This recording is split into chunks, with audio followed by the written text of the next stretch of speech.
ఎందుకు ఈ అతడు మళ్ళీ రిలీజ్ చేద్దాం అనుకున్నారు? 20 ఏళ్ళు అయిన ఆ సినిమాది ఇవాళకి కూడా మాకు రికగ్నైజేషన్. ఆ సినిమా పేరు వచ్చింది, అంత క్రేజ్ ఉందంటే అది because of director and hero అండి. ఫైనాన్షియల్ గా మేము రూపాయి కూడా లాస్ అవ్వాలి. అక్కడ పార్ట్ 2 అని వచ్చే అవకాశం ఇప్పుడున్న పరిస్థితుల్లో చేస్తే కూడా బాగుంటుంది డెఫినెట్ గా. ఇంకా పెద్ద సినిమాగా చేయాలి. నెంబర్ 1. నెంబర్ 2, డైరెక్టర్ డేట్లు కావాలి, హీరో డేట్లు కావాలి.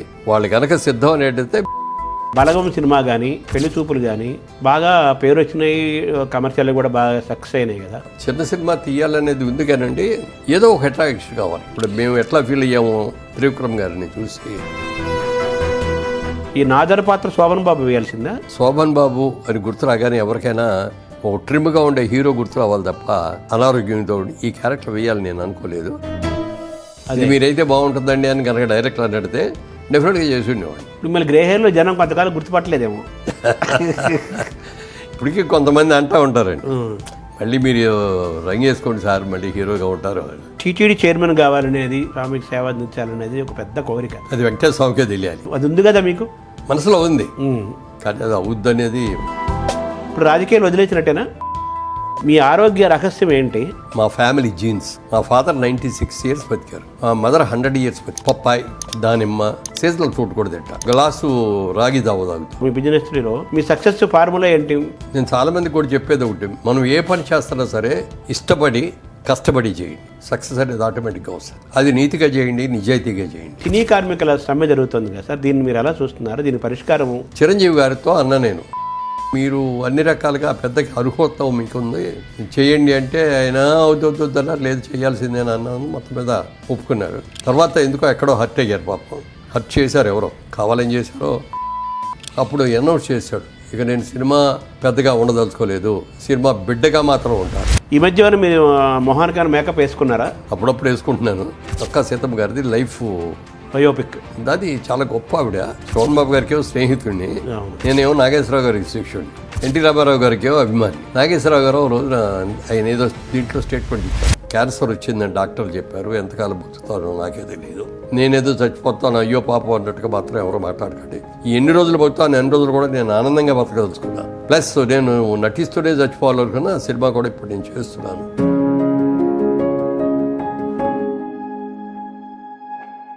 నమస్కారం. మనతో పాటు మురళీమోహన్ గారు ఉన్నారు. తెలుగువాడ ప్రపంచంలో ఎక్కడున్నా ఏమాత్రం పరిచయం చేయాల్సిన అవసరం లేని వ్యక్తి. 50 ఏళ్ళు పైన వారి సినిమా ప్రస్థానం. జైభేరి నిర్మాతగా అద్భుతమైన సినిమాలు తీశారు. జైభేరి రియల్ ఎస్టేట్ సంస్థ కూడా చాలా మంచి పేరు తెచ్చుకుంది. ఒక మోడల్గా ఈరోజు రియల్ ఎస్టేట్ రంగానికి ఉందని చెప్పచ్చు ఆ సంస్థ. అతడు సినిమాను రేపు 9వ తారీఖు రిలీజ్ చేస్తున్నారు. 20 ఏళ్ల తర్వాత మళ్ళీ మేకప్ వేసుకుని సినిమాలు కూడా చేయబోతున్నారు. వీటన్నింటి దృష్టిలో పెట్టుకొని ఒకసారి మురళీమోహన్ గారితో సినిమా ప్రస్థానము, వారి ఆరోగ్య రహస్యాలు, విషయాలన్నీ తెలుసుకునే ప్రయత్నం చేద్దాం. నమస్కారం. అతడు 20 ఏళ్ళు పూర్తయింది. ఎందుకు ఈ అతడు మళ్ళీ రిలీజ్ చేద్దాం అనుకున్నారు? అంటే ఇప్పుడున్న యంగర్ జనరేషన్కి హూ ఈజ్ మురళీమోహన్ అంటే ఎవరికి తెలియదు. వాళ్ళ పెద్దవాళ్ళు చెప్పి మురళీమోహన్ పెద్ద యాక్టరు, పెద్ద ప్రొడ్యూసరు అది చెప్తా అంటే ఆహా అంటారు. కానీ మా సినిమాలు కూడా చూసి ఉంటారు. ఎవరు అతని సినిమా చూసావా అని అడిగేవారు. వాళ్ళే చూశాను అన్నాడు. ఈయనే ప్రొడ్యూసర్ అని చెప్తా అంటే అవునా అని చాలా ఆశ్చర్యపోతూ అంట. అంటే 20 ఏళ్ళు అయిన ఆ సినిమాది ఇవాళకి కూడా మాకు రికగ్నైజేషన్. ఆ సినిమా ఇప్పుడు అక్కడికి వెళ్ళి, ఇప్పుడు జనరేషన్ నేను యాక్టర్ని అంటే పెద్ద యాక్టర్ని హీరోని అంటే తెలియదు కదా వాళ్ళకి. అందుకని అది ఇంత పేరు తెచ్చిపెట్టింది. మా సినిమాలు మేము తీసిన 25 సినిమాల్లో కాస్ట్లీయెస్ట్ ఫిల్మ్, పెద్ద బడ్జెట్తో తీసాం. అంటే ఇక ఫ్రీ హ్యాండ్ ఇచ్చేసాం డైరెక్టర్ గారికి. మంచి సినిమా, కథ ఎంత బాగా చెప్పాడంటే ఆయన ఇక్కడే కూర్చున్నాడు. మీరు కూర్చున్నట్టే ఇక్కడ కూర్చున్నాడు, నేను ఇక్కడ కూర్చొని నేను మా బ్రదర్ కూర్చొని విన్నాం. ఎవరు డిస్టర్బ్ చేయకూడదండి, ఒక 3 hours ఎవరిని రానివ్వకండి అన్నాడు. ఫోన్ స్విచ్ ఆఫ్ చేసాం, వాళ్ళకి చెప్పేసాం ఎవరిని రానివ్వకపో అని. 3 hours నాన్ స్టాప్గా చెప్పాడు కదా, సీన్ బై సీన్ చెప్పాడు. అంటే మా కళ్ళకి అది సినిమాలకు కనపడింది. సినిమా చూపించేశారు. సినిమా ఎలా ఉందండి అన్నాడు. చాలా చాలా చాలా బాగుందండి అని చెప్పి నాకు ఒక చిన్న ఇది ఉందండి అన్నయ్య. ఏంటన్నాడు అంటే, ఆ రోజులు మేము సినిమాలు చేసే రోజుల్లో హీరోలు చేసే రోజు హీరో అంటే శ్రీరామచంద్రుడు, నీతికి నిమ్మదికి మారుపేరు, ఇట్లా ఉండేది. ఈ కథలోకి వచ్చేది చూసినప్పటికీ హీరో కొంచెం నెగిటివ్ పాయింట్లో కనిపిస్తాడు మనకి. అదొక్కటి కొంచెం అనిపించిందండి అన్న. అంటే మురళీమోహన్ గారు మీ రోజుల్లో అన్నీ ఆ సినిమాలే కాదని కాదు, కానీ ఇవాళ రోజున ఒక నెగిటివ్లో ఉన్న క్యారెక్టర్ పాజిటివ్ అయ్యి అట్లా హీరో అయ్యాడని చూపించడం అనేది ఇప్పుడున్న స్టైల్ కానీ పద్ధతి కానీ అన్నగానే మా బ్రదర్ పక్కన కూడా ఈ రీసెంట్గా వస్తున్న ఇంగ్లీష్ ఫిలిమ్స్ కూడా అన్నీ అట్లాగే ఉన్నాయి అన్నయ్య, బాగుంది, అదేం ఆ నెగిటివ్ ఏమనిపించదు అన్నాడు. ప్రొసీడ్ అవ్వండి సార్. ఈ సినిమాకి అంటే ఆయన డైరెక్టర్గా చేద్దామన్న ఆలోచన మొట్టమొదటి మాకే వచ్చింది. మాటలను స్క్రీన్ ప్లే ఇవన్నీ రాసేవారు, మంచి హిట్స్ వచ్చినాయి. అవన్నీ మేము చూసి ప్రతి సినిమా చూసి కూడా భలే ఉంది. డైలాగ్ ఎస్పెషల్లీ ఎంత బాగా రాస్తాడు అని అనుకొని నేను మా బ్రదర్ కూర్చొని మాట్లాడుకున్నప్పుడు మంచి సబ్జెక్ట్ ఏమైనా ఉందో అడుగుదాం ఆయన్ని. ఆయన కనుక మంచి సబ్జెక్ట్ చెప్తే డైరెక్టర్ కూడా ఆయనకి వేద్దాం, ఇంతవరకు డైరెక్టర్ అవ్వలేదు కదా, మనం డైరెక్టర్ చేద్దాం అని అనుకొని కథ విన్న తర్వాత చాలా బాగుంది. అప్పుడు చెప్పాం, ఏమంటే ఈ సినిమా మీరే డైరెక్ట్ చేయాలండి అంటే అనగానే ఆయన నవ్వి ఒక చిన్న మాట ఉందండి, చిన్న ఇదండి అని నేను చెప్పండి అన్న. కొద్ది రోజుల క్రితం నేను స్రవంతి కిషోర్ గారికి మాట ఇచ్చానండి, మొదటి సినిమా ఆయనకి చేస్తానని అన్నాడు. మాదేమో పెద్ద హీరోతో సినిమా, అదేమో చిన్న హీరోతో అప్పుడే అప్కమింగ్ హీరోతో తీస్తున్న సినిమా. అయినా సరే ఆయన మాట అన్నప్పుడు అలాగేనండి, అయితే మీరు మాట నిలబెట్టుకోండి, మేము అప్పుడు దాకా ఆగుతాం అంటే ఇమ్మీడియట్గా మొదలు పెట్టేస్తున్నామండి, 2 నెలల్లో అయిపోద్దండి షూటింగు, మనం ఇప్పటి నుంచే మిగిలిన కార్యక్రమం అంతా చేసుకోవచ్చు అంటే వెళ్ళాను. అక్కడి నుంచి ఆయన స్క్రీన్ ప్లే వర్క్ చేయడం కానీ, డైలాగ్స్ రాసుకోవడం కానీ, మేము మిగిలిన క్యాస్టింగ్ ఫైల్ చేయడం కానీ ఇవన్నీ చేసుకుంటూ వచ్చాం. అప్పుడు ఒకటే చెప్పాను ఆయనకి, సార్ మా ఇన్వాల్వ్మెంటు నా మాత్రంగానే ఉంటుంది, ఎందుకనంటే మీరు ఒక స్టైల్ న్యూ టైప్ ఆఫ్ సినిమాని మీరు తీస్తున్నారు. ఇప్పుడు దాకా మేము తీసిన సినిమాలు వేరు, ఇప్పుడు మీరు తీయబోతున్న సినిమా వేరు. అందుకని ఈ సినిమా బాధ్యత మొత్తంగా మీకే అప్పచెప్తారు, మీరే చేయండి, మీకు ఏం కావాలంటే తీసుకోండి, ఎంత డబ్బులు కావాలంటే అంత తీసుకోండి అని చెప్పి ఫ్రీ హ్యాండ్ ఇచ్చాం. అలాగే ఆయన తీసుకొని చాలా బాగా చేశారు. ఇప్పటికీ కూడా దానికి అంత పేరు వచ్చింది, అంత క్రేజ్ ఉందంటే అది because of director and hero అండి, వాళ్ళిద్దరే. మీకు ఆర్థికంగా కూడా తృప్తినిచ్చినట్టు చెప్పచ్చా సినిమా? ఆర్థికంగా అనుకున్నంత రాలేదు కానండి, పేరు ప్రఖ్యాతులు మాత్రం అద్భుతంగా వచ్చినాయి. టీవీలో అతడు ఆడినంతగా ఏ సినిమా ఆడి ఉండదు ఇప్పటికి కూడా చెప్పాలంటే. ఇప్పుడు కూడా అప్పుడు మా టీవీలో ప్రతి ఎవ్రీ సాటర్డే సండే ఇచ్చేవారు. దానికోసం ఇల్లు కట్టాం ఒకటి, మెయిన్ సెట్టు ఆ సైట్ ఉంటే ఆ సైట్లో చాలా పక్కడ్బందీగా బ్రహ్మాండమైన ఇల్లు కట్టాం, చాలా పెద్దది. అది అందరూ షూటింగ్లకి అడుగుతా అంటే మా షూటింగ్ అయ్యేవరకు ఇవ్వండి, మా షూటింగ్ అయ్యాక ఇస్తామండి అని చెప్పి ఇన్ కార్డు ఇచ్చాం. దానికి చాలా బిజీగా ఉండేది. మాకు ఆ సెట్ మీద రానివ్వండి, లేకపోతే రైట్స్ మీద రానివ్వండి, థియేట్రికల్ రిలీజ్ కంటే కూడా అవన్నీ కూడా వచ్చి ఫైనాన్షియల్గా మేమేమి రూపాయి కూడా లాస్ అవ్వాలి, కానీ పేరు మాత్రం బ్రహ్మాండమైన పేరు వచ్చింది. ఇప్పుడు వచ్చిన యంగర్ జనరేషన్ ఇవాళకి కూడా వాళ్ళు టీవీలోనూ ఎక్కడో చూశారు, వీళ్ళందరూ కూడా యంగర్ జనరేషన్ కూడా సినిమాలో చిన్న స్క్రీన్ మీద చూశారు, స్మాల్ స్క్రీన్ మీద తీశారు తప్ప బిగ్ స్క్రీన్ మీద వాళ్ళు ఎవరు చూడాల. సరే ఎలాగో 20 years అయింది ఒక అకేషన్ కాబట్టి, ఇప్పటికీ హీరో మంచి రైజ్లోనే ఉన్నాడు, డైరెక్టర్ అంతకంటే పెద్ద రైజ్లో ఉన్నాడు, హీరోయిన్ కూడా స్టిల్ గోయింగ్ స్ట్రాంగ్. ఇక అందరూ మేము సంస్థగా మేము బాగున్నాము, అన్ని రకాలుగా అందరూ బాగున్నారు, అన్నికి పేరులోనే ఉన్నారు, అవుట్డేటెడ్ వాళ్ళు ఎవరో లేవు ఇందులో. సరే ఈ సినిమాని ఇప్పుడున్న జనరేషన్ అందరూ కూడా బిగ్ స్క్రీన్ మీద చూస్తే ఎలా ఉంటుంది అనే ఆలోచన వచ్చింది. 2 ఏళ్ళ బట్టి చాలామంది అడుగుతున్నారు, మాకు రైట్స్ ఇవ్వండి సార్, మాకు రైట్స్ ఇవ్వన్నానండి. ఇవ్వాల ఎందుకు ఇవ్వలేదంటే వాళ్ళు సరిగ్గా చేస్తారో లేదో ఇది ఎందుకు. సరే ఫైనల్గా ఇద్దామని డిసైడ్ చేసిన తర్వాత దాన్ని అప్గ్రేడ్ చేయాలి టెక్నికల్గా. ఎందుకంటే 20 ఏళ్ళ క్రితం తీసింది, ఇవాళ టెక్నాలజీ డెవలప్ అయింది, బ్రహ్మాండంగా డెవలప్ అయిపోయింది, చాలా ఎక్సలెంట్గా ఖర్చు పెట్టి తీస్తారు, బ్రహ్మాండంగా తీస్తారు, ఇంటర్నేషనల్ లెవెల్లోకి వెళ్ళిపోయింది మన తెలుగు సినిమా అనేది. అంత లెవెల్లో మనం చేయలేకపోయినా ఇప్పుడే షూట్ చేయలేం కాబట్టి దాన్ని టెక్నికల్గా కలర్ ఎలా ఉంది, అప్పుడు కలర్కి ఇప్పుడు కలర్కి జనరేషన్ ఏం చేయాలి, అప్గ్రేడ్ ఐజోటం కానీ సౌండ్ సిస్టమ్, అప్పుడున్న సౌండ్ సిస్టమ్ వేరు, ఇప్పుడున్న సౌండ్ సిస్టమ్ వేరు, ఇవన్నీ కూడా వర్క్ చేసి ఒక 6 months 4 months పట్టిందండి మాకు. అన్నీ చేసిన తర్వాత అప్పుడు ఇచ్చేవాళ్ళకి. సో థియేటర్ స్క్రీను సౌండ్ అన్నీ టెక్నికల్గా మారిపోయింది 20 ఏళ్లలో. అందుకని ఇప్పుడు థియేటర్లో చూస్తే ఇప్పుడు రేపు వెళ్ళి కొత్త సినిమా చూసినట్టే ఉంటుంది తప్ప పాత సినిమా రంగులు వెలిసిపోయి సౌండ్ ఏదో సరిగ్గా లేక ఉన్నదనే ఫీలింగ్ రాదు అసలు ఎక్కడ. ఇప్పుడు మనకు శ్రీకృష్ణ పాండవ్యం ఎన్టీఆర్ సినిమా అనేక సార్లు రిలీజ్ అయింది. ఆ రిలీజ్ అయినప్పుడు అప్పుడు ఎంత ఆడిందో మనకు తెలియదు, కానీ ఆ తరం వాళ్ళకి మా తరం వాళ్ళకి విజయవాడ అలంకార థియేటర్ రిలీజ్ అయింది. అది సూపర్ డూపర్ హిట్, చాలా రోజులు ఆడింది సినిమా. అప్పటికే సినిమా రిలీజ్ అయ్యి 30 ఏళ్ళు 40 ఏళ్ళు అయింది. సో కాబట్టి సినిమా టెక్నికల్గా మనం రెడీ చేసి ఇస్తే జనం ఎప్పుడు చూస్తారనే ఒక విశ్వాసం మీకు ఉంది, సినిమాకు కూడా, సినిమా చరిత్రకు కూడా. అవునండి. అలాగే ఇప్పుడు మాయాబజార్ చూసుకోండి, అవును, ఎన్నేళ్ళు అయింది తీసి, మా చిన్నప్పటి నుంచి చూస్తున్నాం. 50 ఏళ్ళు అయిపోయింది, 60-70 ఏళ్ళు అయిపోయింది. అది ఇప్పటికీ రిలీజ్ చేస్తే చూస్తారు, ఇప్పటికీ టీవీలో వస్తే చూస్తారు. దాన్ని కలర్లో చూపిస్తే ఎలా ఉంటుంది అనే ఆలోచన వాళ్ళకి రావటం, దాన్ని కలర్లో చేసి రిలీజ్ చేశారు. మళ్ళీ ఒక కొత్త సినిమా లాగా రిలీజ్ చేశారు. అంత సక్సెస్ అయింది అది కూడా. అందుకని మంచి సినిమా అనేది టెక్నికల్గా ఎలా ఉన్నా కూడా చూస్తారు. బట్ టెక్నికల్గా కూడా మనం అప్గ్రేడ్ చేయగలిగిన వరకు చేసామనుకోండి ఇంకా బాగా చూస్తారు. వాళ్ళు కంఫర్ట్గా ఉండాలి, కంఫర్ట్గా ఉండాలి. బా ఇదేంట్రా పాత సినిమా చూస్తాం అనే ఫీలింగ్ రాకూడదు. అలాగే ఇప్పుడు మనకి ఐమాక్స్ థియేటర్ ఒకటి ఉంది. ఈ ఐమాక్స్లో కూడా దీన్ని సినిమా రిలీజ్ చేస్తే ఎట్లా ఉంటుంది, దానికోసం కాస్ట్ ఎక్కువ అవుద్ది. ఆ ఒక్క థియేటర్ మనకి ఐమాక్స్లో ఇంకెక్కడ లేవు కదా మనకి, అది ఇక్కడే ఆడుతుంది. ఆ ఒక్క థియేటర్ కోసమైనా దాన్ని మళ్ళీ అప్గ్రేడ్ చేస్తాం, చేసేసారా, రిలీజ్ నాటికి వచ్చేస్తుంది కూడా. ఒక కొత్త సినిమా మళ్ళీ కొత్తగా తీసిన సినిమా రిలీజ్ చేసినంత పని చేస్తున్నట్టు లెక్క ఆల్మోస్ట్. అంతే కదా. అంటే ఇందులో డబ్బులు గురించి ఆలోచించట్లేదు మేము ఎవరు కూడా. అవునవును. మళ్ళీ ఓ పేరు రావాలి, 20 ఏళ్ళ తర్వాత రిలీజ్ అయ్యి కూడా సక్సెస్ఫుల్గా ఉంది అనేది పేరు రావడం కోసం యంగర్ జనరేషన్కి అందరికి కూడా ఇది బిగ్ స్క్రీన్ మీద మళ్ళీ ఒకసారి చూపిద్దాం అనేది. ఇప్పుడు మళ్ళీ మహేష్ బాబు గారి సినిమా ఇంకా రిలీజ్ అవ్వాలంటే 1.5 years 2 years పడుతుంది. అవునవును. రాజమౌళి గారు తీసే సినిమా. ఎందుకంటే ఆయన షూటింగ్ అయిపోయినా కూడా టెక్నికల్గా చాలా వర్క్ ఉంటుంది ఆయన దగ్గర. అవును. ఇవన్నీ చేయడానికి ఈ లోపల ఈ సినిమా వెళ్ళింది అనుకోండి, ఒకసారి హీరోని మళ్ళీ లైవ్లో చూపించినట్టు ఉంటుంది. అవును. అప్పుడు మహేష్ బాబు 20 ఏళ్ల క్రితం ఎలా ఉన్నాడో ఆల్మోస్ట్ ఇప్పుడు ఇంకా చెప్పరు, ఇంకా యంగ్గా ఉన్నాడు, ఇంకా ట్రిమ్గా ఉన్నాడు. అవును. గెటప్స్లో కూడా ఇంకా బాగా డెవలప్ చేసుకున్నాడు చక్కగా. అవును. అప్పుడు సినిమా టైంలో కృష్ణ మీ క్లాస్మేట్, మీకు ఏలూరు అందరికి తెలిసిన వాళ్ళకి తెలుసు, ఈ జనరేషన్ తెలియకపోవచ్చు కానీ చాలామంది తెలుసు.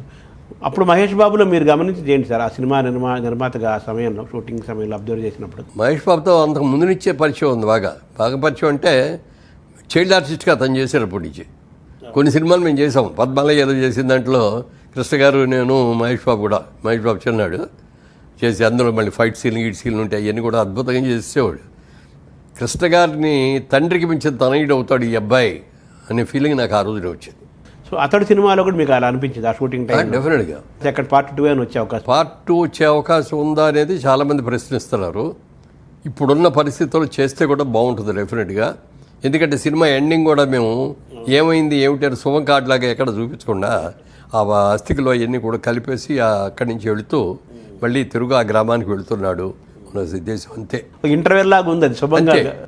సో దాన్ని చెయ్యాలనుకుంటే డెఫినెట్గా చాలా బాగా చేయొచ్చు. అయితే పెద్ద సినిమా, ఇంకా పెద్ద సినిమాగా చేయాలి. నెంబర్ 1. నెంబర్ 2 డైరెక్టర్ డేట్లు కావాలి, హీరో డేట్లు కావాలి. వాళ్ళు కనుక సిద్ధం అనేటైతే మేము సినిమా తీయడానికి మేము సిద్ధమే. అదే హీరో అదే డైరెక్టర్తోనే అదే వాళ్ళు ఓకే అంటే మీరు సిద్ధంగా ఉన్నారు. ఇప్పుడు మీ వారసురాలుగా, అంటే మీ సినిమా వారసురాలుగా ప్రియాంకను తీసుకొచ్చినట్టేనా చెప్పచ్చా? యాస్టీస్గా ప్రియాంకకి బాగా ఇంట్రెస్ట్ ఎక్కువ అండి. ఇక్కడ బాగా చదువుకున్న తర్వాత మాస్టర్స్ చేయడానికి అమెరికా వెళ్ళింది. లాస్ ఏంజలస్కి వెళ్ళి అక్కడ జాయిన్ అయ్యి మాస్టర్స్ కూడా అయిపోయిన తర్వాత సినిమా ప్రొడక్షన్ ఎట్లా ఉంటుంది, సినిమా డిస్ట్రిబ్యూషన్ ఎలా ఉంటుంది, సినిమా బిజినెస్ ఎలా ఉంటుంది అనేది తెలుసుకోవటం కోసం అని ఒక 5 years అక్కడ జాబ్ చేసింది ఒక పెద్ద కంపెనీలో.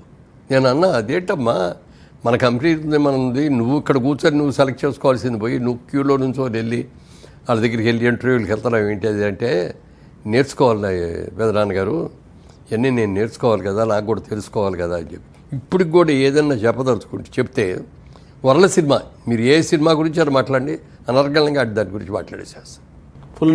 Full knowledge. సో ఇప్పుడు మీకు వారసత్వం అని చెప్పాలా కదా మరి. అతడు వారసత్వం, అదే వారసత్వం. అంటే అతడు పార్ట్ 2 గా తీస్తే ఆ అమ్మాయి ఇదిలో నడుస్తుంది. అంతే కదా మరి, అంతే కదా. బాధ్యత వాళ్ళకి అప్పచెప్తాం. మా బ్రదర్ కిషోర్ గారు అమ్మాయి ఏమో ప్రియాంక, అవును. అలాగే మా బాబు కూతురేమో రాగా, ఇప్పుడు కిరవాణి గారి. అవును, మన పెళ్ళి అయింది కదా.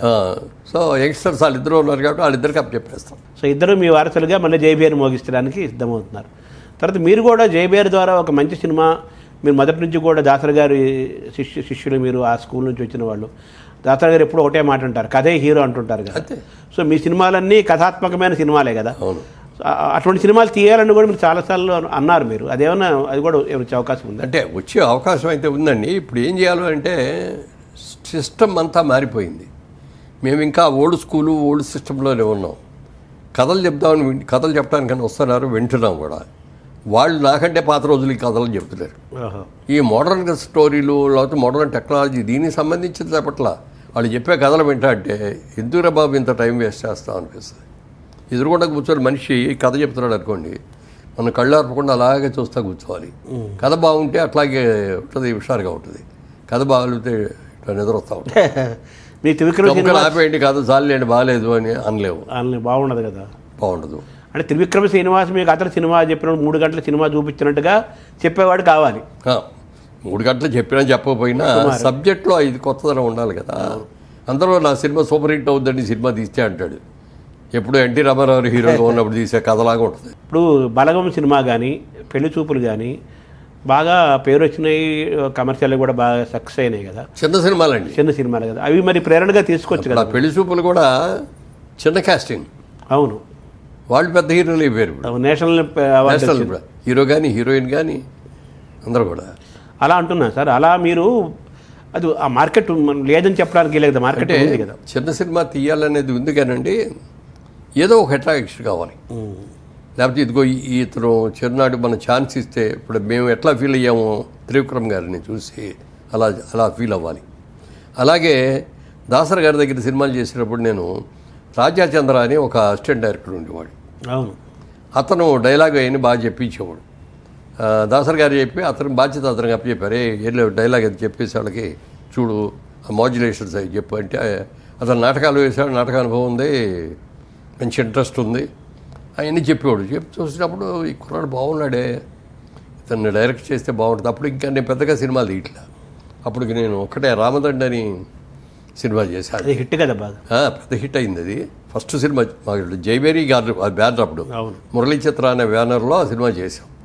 దానికి బాలచంద్ర గారి సబ్జెక్ట్. అది బాలచంద్ర గారు సూపర్విజను ఆయనే ఇచ్చాడు, ఆయన అసోసియేట్ని. ఇతనికి ఛాన్స్ ఇవ్వండి, నేను పైనుండి చూసుకుంటాను అన్నీ కూడా, ఏ సీన్లు ఎప్పుడు ఏం చేయాలి ఇవన్నీ కూడా నేను చూసుకుంటాను అని చెప్పి ఆయన చెప్పడం జరిగింది. అన్నట్టుగానే ఆయన పాటలు తీసేటప్పుడు వచ్చారు, క్లైమాక్స్ తీసేటప్పుడు వచ్చారు. రోజు ఆయన బయలుదేరే ముందు డైరెక్టర్ మా సెట్లోకి వచ్చే లోపల ఇవాళ ఏం సీన్లు తీస్తారని చూసి షార్ట్ డివిజన్ కూడా ఏం చేసి. ఈ సినిమాలు ఎక్కువ ఆయన రాజాచంద్ర డైరెక్ట్ చేశారు కదా. అదే చెప్తున్నా. అప్పుడు ఆ ఒక్క సినిమాయే తప్ప ఇంకో సినిమా తీయలా. ఇక సినిమాలు తీద్దాం, మొదటి సినిమా తీసాం బాగానే ఉంది అనుకున్న టైంలో ఇతను గుర్తుకొచ్చాడు రాజాచంద్ర. అప్పటికి విజయబాబు రెడ్డి గారి మంచి రైజ్లో ఉన్నాడు, బాగా తీస్తున్నాడు సినిమాలు. వెళ్ళే ఒక రోజు ఆయన దగ్గరికి, మీ ఇద్దరం ఒకరి నుంచి వచ్చాం, బాగా ఒకే రూమ్లో ఉండి చదువుకున్నాం. మాకంటే సీనియర్ ఆయన బిఏ చదువుతూ ఉన్నప్పుడు మేము ఇంటర్మీడియట్ చదువుతూ ఉండేవాళ్ళం. కాకపోతే మేము నేను ముఖర్జీ గారు అని ఆయన సమతా ఆర్ట్స్, మేము ముగ్గురు ఒకే రూమ్లో ఉండేవాళ్ళం అనమాట. అట్లా బాగా క్లోజ్ కూడా. ఆయన దగ్గరికి వెళ్ళి చెప్పారు, ఇట్లా దాసర్ గారి దగ్గర ఒక కుర్రాడు ఉన్నాడంటే చాలా అతనికి ఛాన్స్ ఇస్తే చాలా మంచి డైరెక్టర్ అవుతాడు, అది ఇది అన్న. అంటే రేపు రామా నువ్వు తీసుకురాన్నాడు. నేనే తీసుకొని వెళ్ళి చెప్పగానే ఇతను అయితే నాకు తెలుసు కదా, చూశాను చాలా సెట్లో కూడా చూశాను, బాగా చేస్తాడు అని సబ్జెక్ట్ అది కూడా ఆయనే ఇచ్చాడు. దాన్ని స్క్రీన్ ప్లే చేసి బొమ్మరిల్లు ఎంత పెద్ద హిట్ అయిందో మీకు తెలుసు. బ్లాక్ అండ్ వైట్లో తీసాను బొమ్మరిల్లు. అప్పుడు 3.5 లక్షలు 4 లక్షలు అయ్యి ఉంటుంది అది దాని బడ్జెట్. పెద్ద హిట్ అయింది. సో అలా నేపథ్యం ఉంది కాబట్టి మళ్ళీ అది అయిన తర్వాత నెక్స్ట్ మనం జైబేరి అనేది అప్పుడు వచ్చేది మాకు. గిరిబాబు గారిది కదా, గిరిబాబు గారిది. అది గిరిబాబు గారి దగ్గర 2 సినిమాలు అయింది జైబేరి రాళ్ళు. తర్వాత ఇంకో సినిమా తీసేటప్పుడు నేను హీరో. దాంట్లో వెళ్ళి చూస్తే క్లాప్ బోర్డు మీద మాధవి చిత్ర అని ఉంది. ఇదేంటయ్యా జైబేరి కదా నీ సంస్థ మాధవి చిత్ర అని పెట్టామంటే నేను మా అమ్మాయి పేరు పెట్టుకున్నాను అన్నాడు. మరి జైబేరి ఏం చేస్తావు అన్నాడు. ఏం లేదు దీని మీదే తీస్తాను. అయితే జైబేరి నాకు ఇచ్చి, నాకు జైబేరి అంటే ఇష్టం, ఒక మంచి గుడ్ సైన్ అది. జైబేరి మోగించింది అంటే విజయ మూవీస్ లాగా జైబేరి. ఇదివరకు రాజులందరూ కూడా యుద్ధానికి వెళ్ళేటప్పుడు జైబేరి మోగించేవారు, యుద్ధంలో విజయం వచ్చిన తర్వాత కూడా జైబేరి మోగించేవారు, జయశబ్దం కాబట్టి. అలాగే ఇప్పుడు ఇవాళ పేపర్స్లో చూస్తే క్రికెట్ మ్యాచ్ అవ్వగానే మన వాళ్ళు జైబేరి మోగించారు అని చెప్పి ఈనాడు ప్రత్యేకంగా వస్తుంది, అట్లా హెడ్డింగ్ పెట్టేస్తారు. సో అలాగా మళ్ళీ మీరు సినిమా చిన్న సినిమా కథలు తీసుకొని ఒక ప్రణాళిక నడుస్తుంది. అప్పుడు కథ చెప్తున్నాం ఇన్ని రాజేంద్ర గారిని. అంటే ఏయో రకరకాలు చెప్పాడు, ఏ చూసాము, ఏది నచ్చట్లేదు, ఇంకా ఏదైనా చూడండి అంటే ఓ రోజున అన్నాడు, ఏమండి విజయబాబు రెడ్డి గారు అప్పుడు ఆ రోజుల్లో విజయ అని ఒక బుక్ ఉండేది. ఆ బుక్లో వెనక పక్కన ఇంకో నవల, చిన్న నవల ఒకటి అటాచ్ చేసి 2 పిన్ చేసి అమ్మేవాడు. మార్కెట్. అలానే ఆ విజయ్లో ఒక కథ వచ్చిందండి, కామరాజు కథ. ఆ నవల పేరు అని చెప్పి కథ అవుట్లైన్ చెప్పండి అన్న. అవుట్లైన్ చెప్పాడు. చెప్పగానే బ్రహ్మాండంగా ఉంది కదా ఇది. ఆ నవల కూడా నాకు ఒకసారి నేను చదువుతాను, మీరు దీన్ని ఫుల్ ఫ్లెడ్జర్గా వర్క్ చేసి నాకు చెప్పండి, సినిమాగా ఎలా చేయాలి. మీరు నవలగా చెప్పారు, బాగుంది. మీరు చెప్పిన అవుట్లైన్ కూడా బాగుంది. కాబట్టి మీరు ఒక 10 రోజుల్లో మీరు వర్క్ చేసి నాకు ఫుల్ ఫ్లెడ్జర్గా సినిమాకి ఏమి క్యారెక్టర్ ఎలా ఉండాలి, ఏం చేయాలి చెప్పమంటే వచ్చి చెప్పాడు. బ్రహ్మాండంగా నచ్చేసింది. వెంటనే వెళ్ళాం జయసూద్ గారి దగ్గర కాల్ షీట్లు తీసుకున్నాం. అది బ్లాక్ అండ్ వైట్ సినిమా. అవును, పర్వాలబ్బాయి కూడా. అప్పటికే నాకు అది 100వ సినిమా. రాజ్యాచంద్రకేమో 2వ సినిమా. సో ఇప్పుడు మీరు అటువంటి వాళ్ళు దొరకట్లేదు అంటారా? దొరకట్లేదు, ఉంటారు బొళ్ళు మంది బ్రహ్మాండమైన తీసాను, నాకు దొరకట్లేదు. అదే టాలెంట్ అంటే మీ ఇద్దరు కలవాలి. ఇప్పుడు ఎవరన్నా గబుక్కున్నా నేను వచ్చి నాకు మంచి టాలెంట్ ఉందని నేను చెప్తే నువ్వు ఎలా నమ్ముతావు? అవును, ఎలా నమ్ముతావు అంటే నమ్మని కాదు, మనకు ఒక కాన్ఫిడెన్స్ రావాలి కదా అతని మీద. ఎలా చేస్తాడని ఒక అబ్జర్వేషన్ ఏదో తెలియకుండా ఏదో అతను చెప్పాడు కదా అని చెప్పి ఇచ్చేయలేము గబుక్కన. సరే, అతడు సినిమాకి వస్తే అతడు సినిమాలో ఈ నాదర్ పాత్ర శోభన్ బాబు వేయాల్సిందా? అవునండి. అతడి దగ్గరకు వచ్చినప్పటికీ కాస్టింగ్ డైరెక్టర్ గారు ఇచ్చారు కొన్ని. ఇచ్చేప్పుడు ఈ క్యారెక్టర్ అంటే ఒక మంచి క్యారెక్టర్ ఉంది, ఇది ఎవరితో చేయించాలో తెలియట్లేదు అన్నాడు. అన్నప్పుడు నేను అన్నా, ఏమంటే మీకు అభ్యర్థం లేకపోతే శోభన్ బాబు గారిని అడగనా అన్న. అడగండి, అమ్మో ఆయన చేస్తే గంతకంటే కావాల్సింది ఏంటన్నాడు త్రివిక్రమ్ గారు. సరే, వెంటనే నేను డైరెక్ట్గా అడగడానికి కొంచెం మొహాడపడ్డాను. మొహాడపడి మా మేకప్ మ్యాన్ రాబోని పిలిచి ఒక చెక్కు, బ్లాంక్ చెక్ మీద సంతకం పెట్టేసి ఇచ్చి, నువ్వు తీసుకొని వెళ్ళు మెడ్రాసు, వెళ్ళి ఆయనకి తీసుకెళ్ళివు. ఇట్లా ఒక మంచి క్యారెక్టర్ ఉంది, తాత క్యారెక్టరు, ఆయన చేస్తే బాగుంటుంది, రెమ్యూనరేషన్ ఆయన ఇష్టం, ఆయన ఎంత కావాలంటే ఎంత రాసుకోమను అని చెప్పి పంపించాను. పంపిస్తే ఆయన చూసి నవ్వి నాకు ఫోన్ చేశాడు. ఆయన అక్కడి నుంచి, మురళీమోహన్ గారు శోభన్ బాబు అని గుర్తు రాగానే ఎవరికైనా ఒక ట్రిమ్గా ఉండే హీరో గుర్తు రావాలి తప్ప తాత వేషాలు, నాన్న వేషాలు, హాస్పిటల్లో ఉండే కుంటాడి వేషమో లేకపోతే అనారోగ్యంతో ఈ క్యారెక్టర్ వేయాలని నేను అనుకోలేదు. ఈ సినిమా చాలు అనుకున్నా, హీరోగా చేశాను చాలు, అందుకని ఇక నేను ఫర్దర్గా అట్లాంటి క్యారెక్టర్ ఏం చేయదలుచుకోలేదు. మీరు ఇంత ఉత్సాహంగా అతనితో ఆయన మేము అప్పటికి ముగ్గురు మిత్రులని సినిమా చేసాం. చంద్రమోహన్, నేను, శోభన్ బాబు గారు ముగ్గురు. అది కూడా పెద్ద హిట్ అయింది. బొమ్మరిల్లు అయిన తర్వాత ఓ తండ్రి తీర్పు పెద్ద హిట్ అయింది. దాని పక్కన ఇది వచ్చి ఇది పెద్ద హిట్ అయింది. సో అలా ఆయన అందుకని వద్దన్నారు. అప్పుడు ఏం చేయాలి అనుకున్నప్పుడు డైరెక్టర్ గారు నాజర్తో చేద్దామండి అన్నాడు. అంటే అది మీ చాయిస్ అండి, మీరు కనుక అతనితో చేయించుకోగలరు. ఎందుకంటే అతను కూడా అప్పటికి తాత్కాలిక క్యారెక్టర్లు ఏమీ ఇలా. అవును, అతను ఏజ్కి మించింది. మరి అతను ఆ గెటప్ వస్తారా అదో రండి అది అంటే నేను చూసుకుంటాను అన్నారు. చూసుకున్నారు. చూసిన తర్వాత ఆ మాడ్యులేషన్ ఇది కోసం ఎవరు చెప్పాలి దీనికి డబ్బింగ్ అని ఆలోచిస్తే డైరెక్టర్ గారే సజెస్ట్ చేశారు. బాలసుబ్రహ్మణ్యం గారితో చెప్పిస్తే బాగుంటుందండి. ఆయన కూడా చూసి అబ్బో క్యారెక్టర్ చాలా బాగుంది, డెఫినెట్గా నేనే చెప్తాను చెప్పడం. ఆయన చెప్పేటప్పటికి ఆ క్యారెక్టర్ ఇంకా చాలా ఎలివేట్ అయింది. సో ఆ పాత్ర పండటంలో బాలుగారి పాత్ర కూడా సగం ఉంది. బాలుగారి పాత్ర కూడా చాలా ఉంది. మీరు ఆ సినిమా నిర్మాతగా అందరికీ తెలుసు, మీరు నటుడు, శోభన్ బాబు వేయనన్నాడు ఆ పాత్ర మీరు ఎందుకు వేయలేదు? అంటే అప్పటికి తాత పాత్ర లేదు, నేను కూడా తండ్రి వరకు వేసా. ఒత్తండి తీర్పు మీరు వేసారు. ఒత్తండి తీర్పు వేసా, అది మంచి ఇదయింది.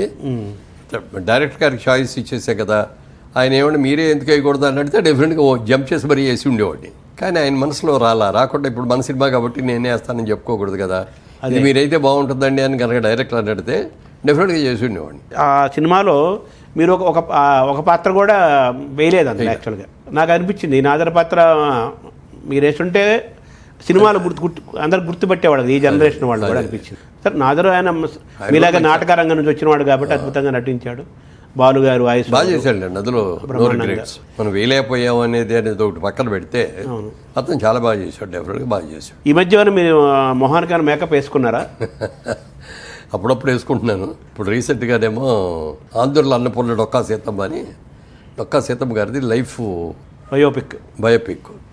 అది చాలా గొప్ప ఆవిడ. అంటే ఇప్పుడు జనరేషన్కి ఎవరికి తెలియదు. మేము ఈస్ట్ గోదావరి నుంచి వచ్చినాం కాబట్టి మాకు తెలుసు ఆవిడ గురించి. ఇప్పటికీ అక్కడ ఆ ఊళ్ళో ఆయన విగ్రహం ఉంది కొన్ని చోట్ల ఆవిడ. తర్వాత డొక్కా సీతమ్మ గారి పేరు చెప్పని వాళ్ళు అందరికీ తెలుసు. అవును, అంత మంచి ఆవిడ. ఒక బ్రాహ్మిన్ ఫ్యామిలీలో ఆ రోజుల్లో ఏజ్ సెకండ్ మ్యారేజ్ చేసుకుంటుంది.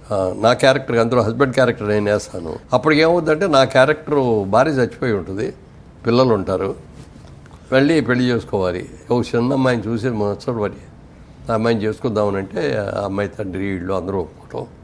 అమ్మాయి ఇంకా అప్పటికి మెచ్యూర్ కూడా అన్నామన్నాం అనమాట. అప్పుడు బాగా చిన్న వయసులో చేసావు. చిన్న వయసులో భార్యగా తెచ్చుకుంటాడు, చెప్తాడు కూడా ఆవిడకి, నువ్వు నాకు భార్యగా కాదు నా బిడ్డలకి తల్లిగా రావాలి అది అని ఆవిడ వస్తుంది. ఆ తర్వాత ఇక అంతే పాట అయిపోయిందా మొత్తం? మీ పాట అయిపోయిందా? జరుగుతుంది ఉంది. తర్వాత ఎస్వి కృష్ణారెడ్డి గారు వాళ్ళ మొన్న ఆ మధ్య కూడా మీరు వాళ్ళు ఏదో సినిమా తీయబోతారు, వాళ్ళు కూడా చేస్తారు. అందులో కూడా ఒక గురువు గారి వేషం.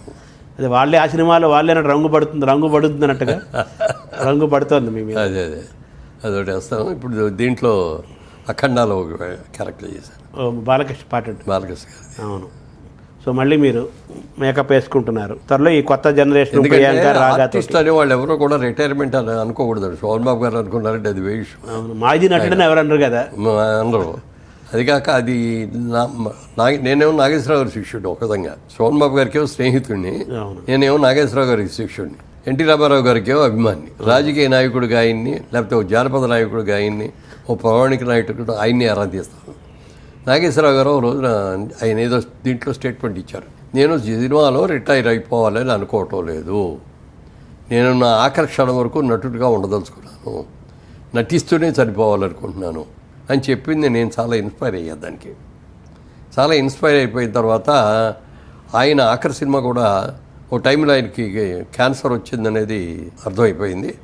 డైరెక్ట్ డాక్టర్లు చెప్పారు, ఫ్యామిలీని అందరినీ కూర్చోబెట్టి వాళ్ళందరికి కూడా చెప్పి, మీరెవ్వరు నా మీద సింపతి చూపించడం కానీ ఇది కానీ ఏం చేయక్కర్లేదని చెప్పి ఒక ప్రెస్ మీట్ పెట్టి ఫ్యామిలీ అందరు కలిసి కూర్చొని ప్రెస్లో అనౌన్స్ చేశాను. నాకు ఇట్లా క్యాన్సర్ వచ్చిందని డాక్టర్లు చెప్పారు, ఎంతకాలం బతుకుతారో నాకే తెలియదు, అలా అన్నానని చెప్పి మీరందరూ అయ్యో పాప నాగేశ్వరరావు అని మీరెవరు సింపతి చూపించక్కర్లేదు నాకు, మీరెవరైనా నా దగ్గరికి వచ్చినా, నన్ను చూసినా, నన్ను నాతో మాట్లాడించినా సరదాగా మాట్లాడి, నేనేదో చచ్చిపోతాను అయ్యో పాపం అన్నట్టుగా మాత్రం ఎవరో మాట్లాడకండి. ఎన్ని రోజులు బతుకుతాను ఎన్ని రోజులు కూడా నేను ఆనందంగా బతకదలుచుకున్నా. ప్లస్ నేను నటిస్తూనే చచ్చిపోవాలనుకున్నా సినిమా కూడా ఇప్పుడు నేను చేస్తున్నాను, వాళ్ళదే మనం అని చెప్పి ఫ్యామిలీ లాగా అందరు ఫ్యామిలీ మెంబర్స్ అందరూ యాక్ట్ చేసి 3 జనరేషన్ చేశారు. ఆఖరికి వచ్చేటప్పటికి ఆయన తెలిసిపోయింది ఆయనకి, ఇంకా నా రోజులు చాలా తక్కువలోనే ఉన్నాయి అనుకున్నప్పుడు హాస్పిటల్లోనే ఉన్నారు. అప్పటికి నాగార్జున పిలిచి చెప్పారు, నేను ఎప్పుడు పోతాడో నాకే తెలీదు, నేను చనిపోయిన తర్వాత దీని డబ్బింగ్ ఎవరితోనో చెప్పిస్తే బాగోదు. అంతకుముందు గుమ్మడి వెంకటేశ్వరరావు క్యారెక్టర్ చేశారు, దాని నూతన ప్రసాద్ డబ్బింగ్ దాని నూతన ప్రసాద్తో డబ్బింగ్ చెప్పించారు, అస్సలు సూట్ అవ్వాల. ఆయన అదే మెన్షన్ చేశాడు, ఏ నూతన ప్రసాద్ తీసుకొచ్చి నాకు డబ్బింగ్ చెప్పించాలి, అది ఏ మిమిక్రీ ఆర్టిస్ట్ చేయిస్తారు, వాయిస్ అయితే మిమిక్రీలో సరిపోద్దేవు కానీ ఒక ఆర్టిస్ట్గా నేను చేసిన ఇదిని నేను చేసి నా డబ్బింగ్ నేను చెప్పుకుంటేనే బాగుంటుంది, అందుకని నా సినిమా డబ్బింగ్ కూడా నేనే చెప్పాలనుకుంటున్నా, నువ్వు వెంటనే ఏర్పాటు చేయ నాకు డబ్బింగ్ అన్నాడు. నాగార్జున కూడా అన్నీ తెలుసుకొని ఆ ఎక్విప్మెంట్ అని తీసుకొచ్చి హాస్పిటల్ రూమ్లో కూడా పెట్టి అక్కడే డబ్బింగ్ చెప్పించారు. సో అలా ఆయన ఇన్స్పిరేషన్ మీకు వరకు నటించాలి చాలు. అట్లా ఆయన ఆఖరి నిమిషం దాకా కూడా నటిస్తూనే వెళ్ళిపోయారు. సో అందుకని అది కూడా ఇన్స్పిరేషన్ అదే, నేను రిటైర్ అవ్వను, ఆర్టిస్ట్గా అసలు రిటైర్ అవ్వను, నాకు ఓపిక ఉన్నంత వరకు, నాకు వేషాలు వచ్చినంత వరకు నేను చేస్తాను. అలా అని చెప్పి నేను ఎవరి దగ్గరికి వెళ్ళి నాకు వేషం ఉండని నేను అడగను. ఎందుకని అడగను అంటే, నేను మొట్టమొదటి హీరో ఛాన్స్ వచ్చాడు, అప్పటికి విజయవాడలో నేను బిజినెస్ మ్యాన్ని, బిజినెస్ బాగుంది, బ్రహ్మాండంగా చేసుకుంటున్నాం, పెళ్ళి అయిపోయింది, 2 పిల్లలు కూడా ఉన్నారు, ఇట్లా ఛాన్స్ వచ్చింది. డైరెక్ట్గా ఒక పెద్ద ప్రొడ్యూసర్ దగ్గర నుంచి హీరో అని వచ్చింది. ఏం చేయాలో తెలియదు, చెయ్యాలా అవుతుందా అని, అక్కడ మంచి బిజినెస్ ఉంది, దాన్ని వదులుకొని రావాలా అవుద్దా, ఇక్కడికి వచ్చాక సక్సెస్ అవుతామో లేదో, ఇవన్నీ మీమాంసలో ఉన్నప్పుడు మా ఆవిడ ఒకటే మాట అంది, లక్ష్మీదేవి ఎప్పుడు పడితే అప్పుడు తలుపు తట్టదండి, తలుపు తట్టినప్పుడు వెళ్ళి తీయాలి, మీరు ట్రై చేయకుండా దాని అంతటికి అది మీకు వచ్చింది కాబట్టి ట్రై చేయండి ఒకసారి, ఒకటి చేయటంలో పెద్ద నష్టం ఉండదు, బాగుందంటే కంటిన్యూ చేదురు కానీ లేదంటే మానేయచ్చు అని ఒక కండిషన్ అండి అన్న. ఏంటి అన్న, షూటింగ్ అయిపోగానే మళ్ళీ మీరు విజయవాడ వచ్చేసి బిజినెస్ చూసుకుంటూ ఉండాలి, మెడ్రాస్లో కూర్చోవడం, ఆల్బమ్ తీసుకెళ్ళి ఏమని నేను పలానా సినిమాలో హీరోగా చేశాను, మీ సినిమాలో ఏదైనా వేషం నేను అడగటం కానీ చేయకూడదు, ఈ కండిషన్ పెట్టి, ఆ కండిషన్ ఈ రోజు వరకు కూడా నేను తప్పకుండా పాటిస్తాను. సో మీరు అడగట్లేదు, ఎవరిని అడగను. ఈవెన్ ఆ రోజున ఇప్పుడు మీరు ఇందాక అన్నారే అతడిలో ఆ వేషం మీరు చేస్తే బాగుండేది, మనసులో నాకు ఉందేమో కానీ నేను అది కూడా అడగల. డైరెక్టర్ గారి దగ్గరికి వెళ్ళి ఏమంటే ఆ వేషం నేను వేస్తానండి అని మా సొంత సినిమా నేను చేస్తానంటే కాదని కూడా అండాగిన అయినా సరే నేను అడగల. ఆయన చాయిస్ కుదరాలి. సో మీరు ఎన్ని డబ్బులు సంపాదించినా ఎంపీ చేశారు, చాలా పోస్టులు చేశారు, అయినప్పటికీ కూడా మీరు ఎక్కువ ఆనందం పొందేది ఆ మొహాన్ని రంగేసుకొని కెమెరాకి అడ్రస్ చేసినప్పుడే. అవునండి.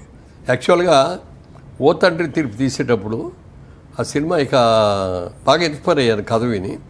రీమేక్ అది ఒరిజినల్గా రాజేష్ ఖన్నాను షబనాజ్ మీ చేశారు. అది తీద్దామని అనుకున్నాం, అన్నీ ఫైనలైజ్ అయిపోయినాయి. ఇక 3 రోజుల షూటింగు, ఒక వారం రోజులు బట్టి 10 రోజులు బట్టి ఇట్లాగే గెడ్డవది కూడా పెంచుతున్నారు ఆ క్యారెక్టర్ కోసం. డైరెక్ట్గా చెప్పాను, ముందు ఈ గెడ్డంతో ఉండే క్యారెక్టర్ చేసేయండి, తర్వాత తీసేసి మళ్ళీ ఫ్లాష్ బ్యాక్ సాంగ్స్ ఇట్లాంటివి ఏదో ఉన్నాయి వాటిలో చేసుకుందాం అని చెప్తే సరే అన్నాడు. రేపు మార్నింగ్ షూటింగ్ కనుక ఇవాళ సాయంత్రం నాకు పిలిచాయని, నాకు భయం వేస్తుంది రాజా చంద్ర, నేను ఈ వేషాన్ని చెడగొడతానేమోనని నాకు భయంగా ఉంది. సినిమా సక్సెస్ అయితే వెళ్ళండి గుడ్, సక్సెస్ కాకపోతే మురళీమోహన్ ఆ వేషం వేయటం మూలంగా సినిమా ఫెయిల్ అయిందనే పేరు నాకు రాకూడదని అనుకుంటున్నాను. అంటే అన్నయ్య మీరు అసలు అలాంటి డౌట్ పెట్టుకోకండి, మీరు బ్రహ్మాండంగా చేస్తారు, నేను ఉన్నాను కదా, నేను చూసుకుంటా కదా, మీరు చేయండి ధైర్యంగా, పొద్దున్నే ధైర్యంగా మేకప్ వేసుకొని వచ్చేయండి అన్నాడు. అట్లా బిగినింగ్ 1 day 2 days అయ్యేదాకా దాని మీద ఒక కమాండ్ వచ్చింది, ఇక చేయగలం, ఇక ధైర్యం వచ్చింది, ఏం డౌట్ పడక్కర్లేదు, వచ్చి చేసాం. అది అదొక బడిపంతుల్లో ఎన్టీఆర్ లాగా ఒక గంభీరమైన పాత్ర. అవును, మీ గెటప్ కూడా అలా అనిపిస్తుంది నాకు. బడిపంతులు అనేది గుర్తొస్తుంది ఎన్టీఆర్ పాత్రే. అది అప్పట్లో రీమేక్కి అవార్డు ఇవ్వకూడదు అనేది లేదు, నంది అవార్డ్స్ తీయచ్చు. దీనికి అవార్డు ఇద్దామని వచ్చిన రోజున కమిటీలో డిస్కస్ చేసుకుంటారు కదా, కొంతమంది అది బాగుందన్నారు, కొంతమంది ఏదో అన్నారు. ఒక ఆయన ఎవరో అన్నాడంట, ఏమంటే మురళీమోహన్ అనగానే హీరోగా గుర్తొస్తుంది కానీ ఏదో ఫాదర్ లాగా అనిపించలేదు, ఏదో పేరు చిత్తకర్రాడికి వేషం వేసినట్టుగా ఉంటుందేమో అన్నాడు. ముసలి వేషం ముసలాడి వేయటం గొప్ప కాదు, యంగ్గా ఉన్నతను ముసలి వేషం వేసి మెప్పించడం అనేది గొప్ప. అందుకని దీంట్లో డౌట్ లేకుండా ఈ క్యారెక్టర్కే బెస్ట్ యాక్టర్ ఇవ్వాలి, బెస్ట్ పిక్చర్ అవార్డు వచ్చింది, బెస్ట్ యాక్టర్ అవార్డు వచ్చింది. అలా ఆ పాత్ర అలా వేయటం వల్ల అవార్డు వచ్చింది, గుర్తింపు వచ్చింది, అంతే కదా. వచ్చింది, డబ్బులు కూడా బాగా వచ్చాయి. డబ్బులు కూడా చాలా బాగా ఆడింది. ఆ గడ్డం గురించి గుర్తు చేశారు. ఈ మధ్య మేము క్లీన్ షేవ్తో కనిపించారు మొన్న ఈ ఏదో మీటింగ్లో. ఏంటి సార్ ఆ రహస్యము? అది ఇందాక చెప్పే కదా, డొక్కా సీతమ్మ సినిమా చేస్తారు, అందులో ఆ హస్బెండ్ క్యారెక్టర్ అనేసి లేటర్ పార్ట్ అంతా ఇట్లా గడ్డం ఇది ఉండి ఇట్లాగే కొంచెం జిప్పుడు జుట్లాగా ఉండేది, అట్లా ఉంటుంది. దాంట్లో కొంచెం ఈ ఓల్డ్లో కొంచెం యంగ్ ఉంటుంది, అది చేసేటప్పుడు కొంచెం నీట్గా ఉండాలన్నమాట. అప్పుడు అందుకనే గడ్డం అయిన తీసేసి ఆ గెటప్లో చేసాం. అది సో ఇంకా పాత్ర ఉంది కాబట్టి మళ్ళీ క్లీన్ షేవ్ ఉన్నప్పుడు క్లీన్ షేవ్ చేస్తూ ఉండాలి. అదే చెప్పాడు డైరెక్టర్కి, ఏమండి వాళ్ళది క్లీన్ షేవ్ చేసిన తర్వాత రేపు పొద్దున మళ్ళీ ఈ గెటప్ రావాలంటే రాదండి, మళ్ళీ 15 రోజులు ఆ గ్యాప్ ఇస్తేనే మళ్ళీ ఇది వస్తుంది అని. అలాగే చేద్దామండి అని. సార్ మామూలుగా మీరు అంతమంది మంచి కలర్ఫుల్ షర్ట్లు వేసి ఇన్సర్ట్ చేసి షూస్ వేసి తలకు రంగేసి మొత్తం 50 ఏళ్ళ మనిషిలా ఉండేవాళ్ళు కదా, తర్వాత మళ్ళీ మీ గెటప్ మార్చేసి మీరు గ్రే హెయిర్లోకి వచ్చేసారు. ఇప్పుడు గ్రే హెయిర్ ఫ్యాషన్ అనుకోండి లేటెస్ట్, అది అలా ఉంచుదాము. ఈ ఫ్యాషన్కి ముందు నుంచి ఎందుకు మీరు గ్రే హెయిర్లోకి వచ్చేసారు? గడ్డం పెంచడం సినిమాల్లో ఉన్నప్పుడు నన్ను ఎవరో ముసలాడని అనుకోరు, అంటే ఇప్పుడు అనుకుంటారు, అది వేరే విషయం. కానీ ఆ రోజులు యంగ్ కింద నేను రిటైర్మెంట్ కూడా నాకు నేనే అనౌన్స్ చేసుకున్నాను. ఏది జనం చూసి బోరు కొడుతుంది, ఇంకా ఇప్పుడు రోజులు ఎన్ని రోజులు హీరో ఇస్తాడు అని అనిపించుకోకూడదు, మనకు మనం రిటైర్ అయిపోవాలి అని చెప్పి ఒకరోజు ప్రెస్ మీట్ పెట్టి ప్రెస్లో ఇక నుంచి నేను హీరో వేయదలుచుకోవట్లేదు. అప్పటికే 50 ఏళ్ళు వచ్చేసి నాకు, 50 ఏళ్ళు 55 ఏళ్ళు వచ్చాయి. ఇక నుంచి హీరోగా వేయదలుచుకోలేదు, మా సొంత సినిమాల్లో కూడా హీరోగా అయ్యనని చెప్పి అనౌన్స్ చేశాను. చేసి అక్కడి నుంచి మానేశాను. మానేసిన తర్వాత ఫాదర్ క్యారెక్టర్లు అట్లాంటివి వచ్చినాయి, కొన్ని సినిమాలు చేశా. కానీ సినిమా రిలీజ్ అయిన తర్వాత హీరో ఫాదర్ లాగా లేడండి, హీరోయిన్ ఫాదర్ లాగా లేడండి, బ్రదర్ లాగా ఉన్నాడండి అని కామెంట్స్ వచ్చాయి.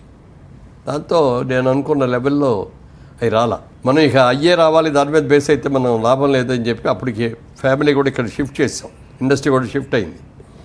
మనం బిజినెస్ మ్యాన్ కదా, మళ్ళీ బిజినెస్ చేద్దామని చెప్పి అప్పుడు రియల్ ఎస్టేట్లో దిగి ఆ రియల్ ఎస్టేట్ చేయటం మూలంగా సర్వైవ్ అయ్యాం. లేకపోతే అప్పటి నుంచి ఇదే వేషాల మీద అంటే సర్వైవ్ అయ్యేవాళ్ళు కదా, సంపాదించింది కూడా దానికి సరిపోయేది, అయిపోయింది. అదే సో కొత్త రియల్ ఎస్టేట్ అనే కొత్త వేషం వేశారు. కొత్త వేషం వేసాం. సో మీ గ్రే హెయిర్లోకి రావడానికి కారణం అదేనా? కారణం అది కాదు, అంటే మా ఆవిడ చాలా రోజులుగా ఏమంటే నేను రంగు వేయనండి, మీకే సినిమాల వేషాలు వేస్తున్నారు, రంగులు వేసుకొని తిరుగుతున్నారు, నాకు రంగు వేయాలని లేదు. అది బాగోదు, నేను రంగు వేసి నువ్వు రంగు వేసుకోకపోతే బాగోదు, నేను చెప్తాను, నాకు టైం ఇవ్వు నేను టైం ఇచ్చినప్పుడు నువ్వు చేద్దాం అన్నావు. సరే ఓకే అంది. అన్న తర్వాత ఒక రోజు పిలిచి చెప్పాను, నేను కూడా రంగేయటం మానేసి గ్రే హెయిర్తోనే ఉందాం అనుకుంటున్నాను. అయితే ఒక కండిషన్, 1 సంవత్సరం వరకు చూస్తాను నేను. బాగుంది అంటే కంటిన్యూ చేస్తాను, లేదండి బాగోలేదండి మీరు రంగు వేస్తేనే బాగుంటుందంటే రంగు వేసుకుంటాను. అప్పుడు రంగు వేసుకున్న తర్వాత మళ్ళీ నువ్వు ముందే రంగు వేసుకోకుండా ఉంటే బాగోదు. కాబట్టి నేను ఓకే ఇక నుంచి నువ్వు కూడా రంగు వేసుకోవడం మానే అన్నప్పుడు మానేద్దు కానీ అని నేను వేసుకున్న తర్వాత నేను ఈ గ్రే హెయిర్తో 1 ఇయర్ అయిన తర్వాత అప్పుడు చెప్పాను, వాడు గ్రీన్ సిగ్నల్ ఇచ్చా, ఇక నువ్వు కూడా మానే. మిమ్మల్ని గ్రే హెయిర్లో జనం కొంతకాలం గుర్తుపట్టలేదేమో. ఇప్పటికీ కొంతమంది అంటూ ఉంటారండి, మళ్ళీ మీరు రంగు వేసుకోండి సార్ మళ్ళీ హీరోగా ఉంటారు. ఇక వేయరా రంగు? 99% ఏదైనా మంచి క్యారెక్టర్ వచ్చి చేయాలి అని అనుకుంటే అప్పుడు చూస్తారు. అదే తర్వాత సార్ మిమ్మల్ని అంటే అది కూడా ఓల్డ్ యంగ్ 2 ఉన్నది ఏదైనా వస్తే అట్లా ఎవరికైనా అసూయ కలిగేంత ఆరోగ్యం అన్నట్టు అంటారు కదా.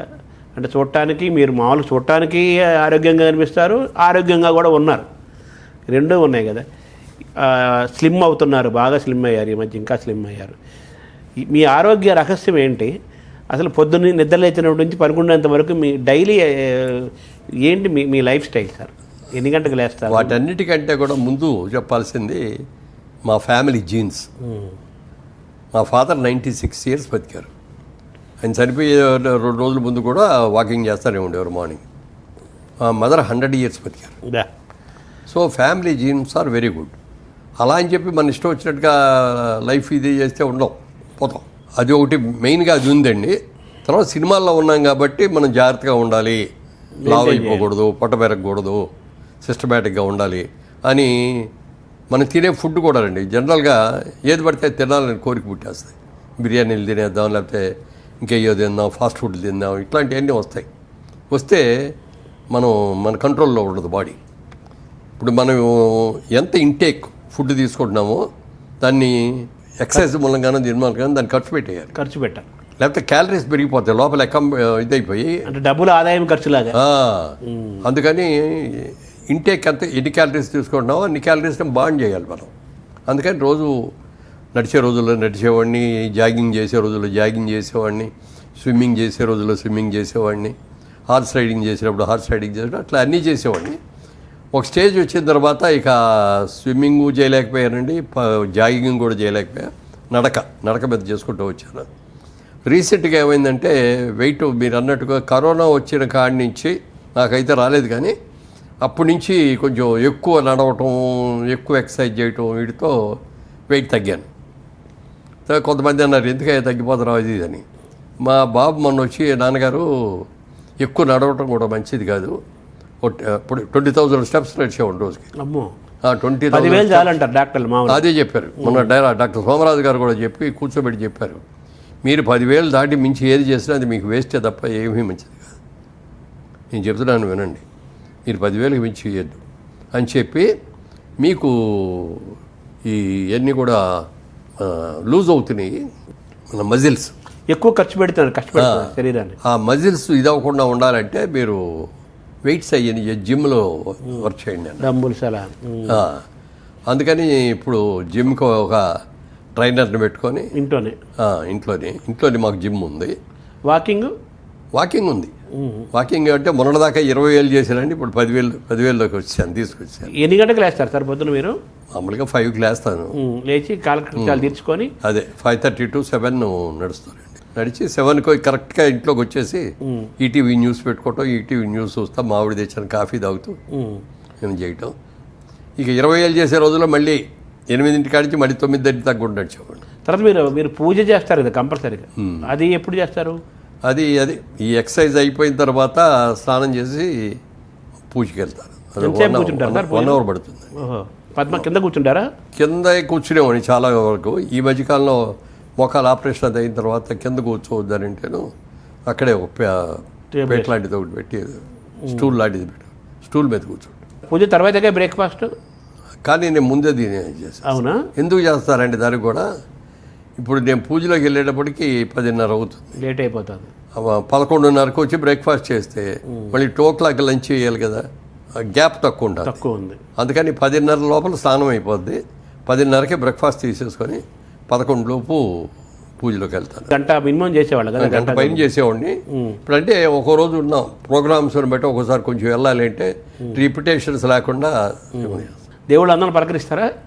అంటే అందరినీ పలకరిస్తాను. అంటే ఏదో కళ్ళు మూసుకొని ధ్యానంలాగా కూర్చుంటారా? మీ పూజా విధానం ఎలా ఉంటుంది? అంటే చదువుకుంటాను నేనే, పైకి చదవను. ఇదివరకు పైకి చదివాడిని. అది ఎందుకు చదివాడిని అంటే ఒరిజినల్గా నా వాయిస్లో కొంచెం జీర ఉంది. ఆ జీర వాయిస్ పోవడం కోసం ఎవరన్నా చెప్పారనమాట. అప్పుడు సిగరెట్లు తాగమని కొంతమంది, చుట్టలు తాగమని కొంతమంది, లేకపోతే బీచ్కి వెళ్ళి రోజు పొద్దున్నే వాయిస్ ఎక్సర్సైజ్ చేయమని ఇవన్నీ చెప్తున్నారు. Vocal exercise. Vocal exercise. అప్పుడు నేను అనుకున్నాను అనమాట, రోజు పూజ చేస్తాను కదా, పూజ చేసేది బాగా లౌడర్గా చదువుతాం, గంట సేపు కంపల్సరీగా ఉంటుంది, కంపల్సరీగా పూజ చేస్తాం, కంపల్సరీగా దీనికి కూడా ఇది ఉంటుంది అని చెప్పి బాగా లౌడర్గా చదివేవాడిని. అప్పుడు ఎక్సర్సైజు వచ్చింది, అన్నీ వచ్చినాయి.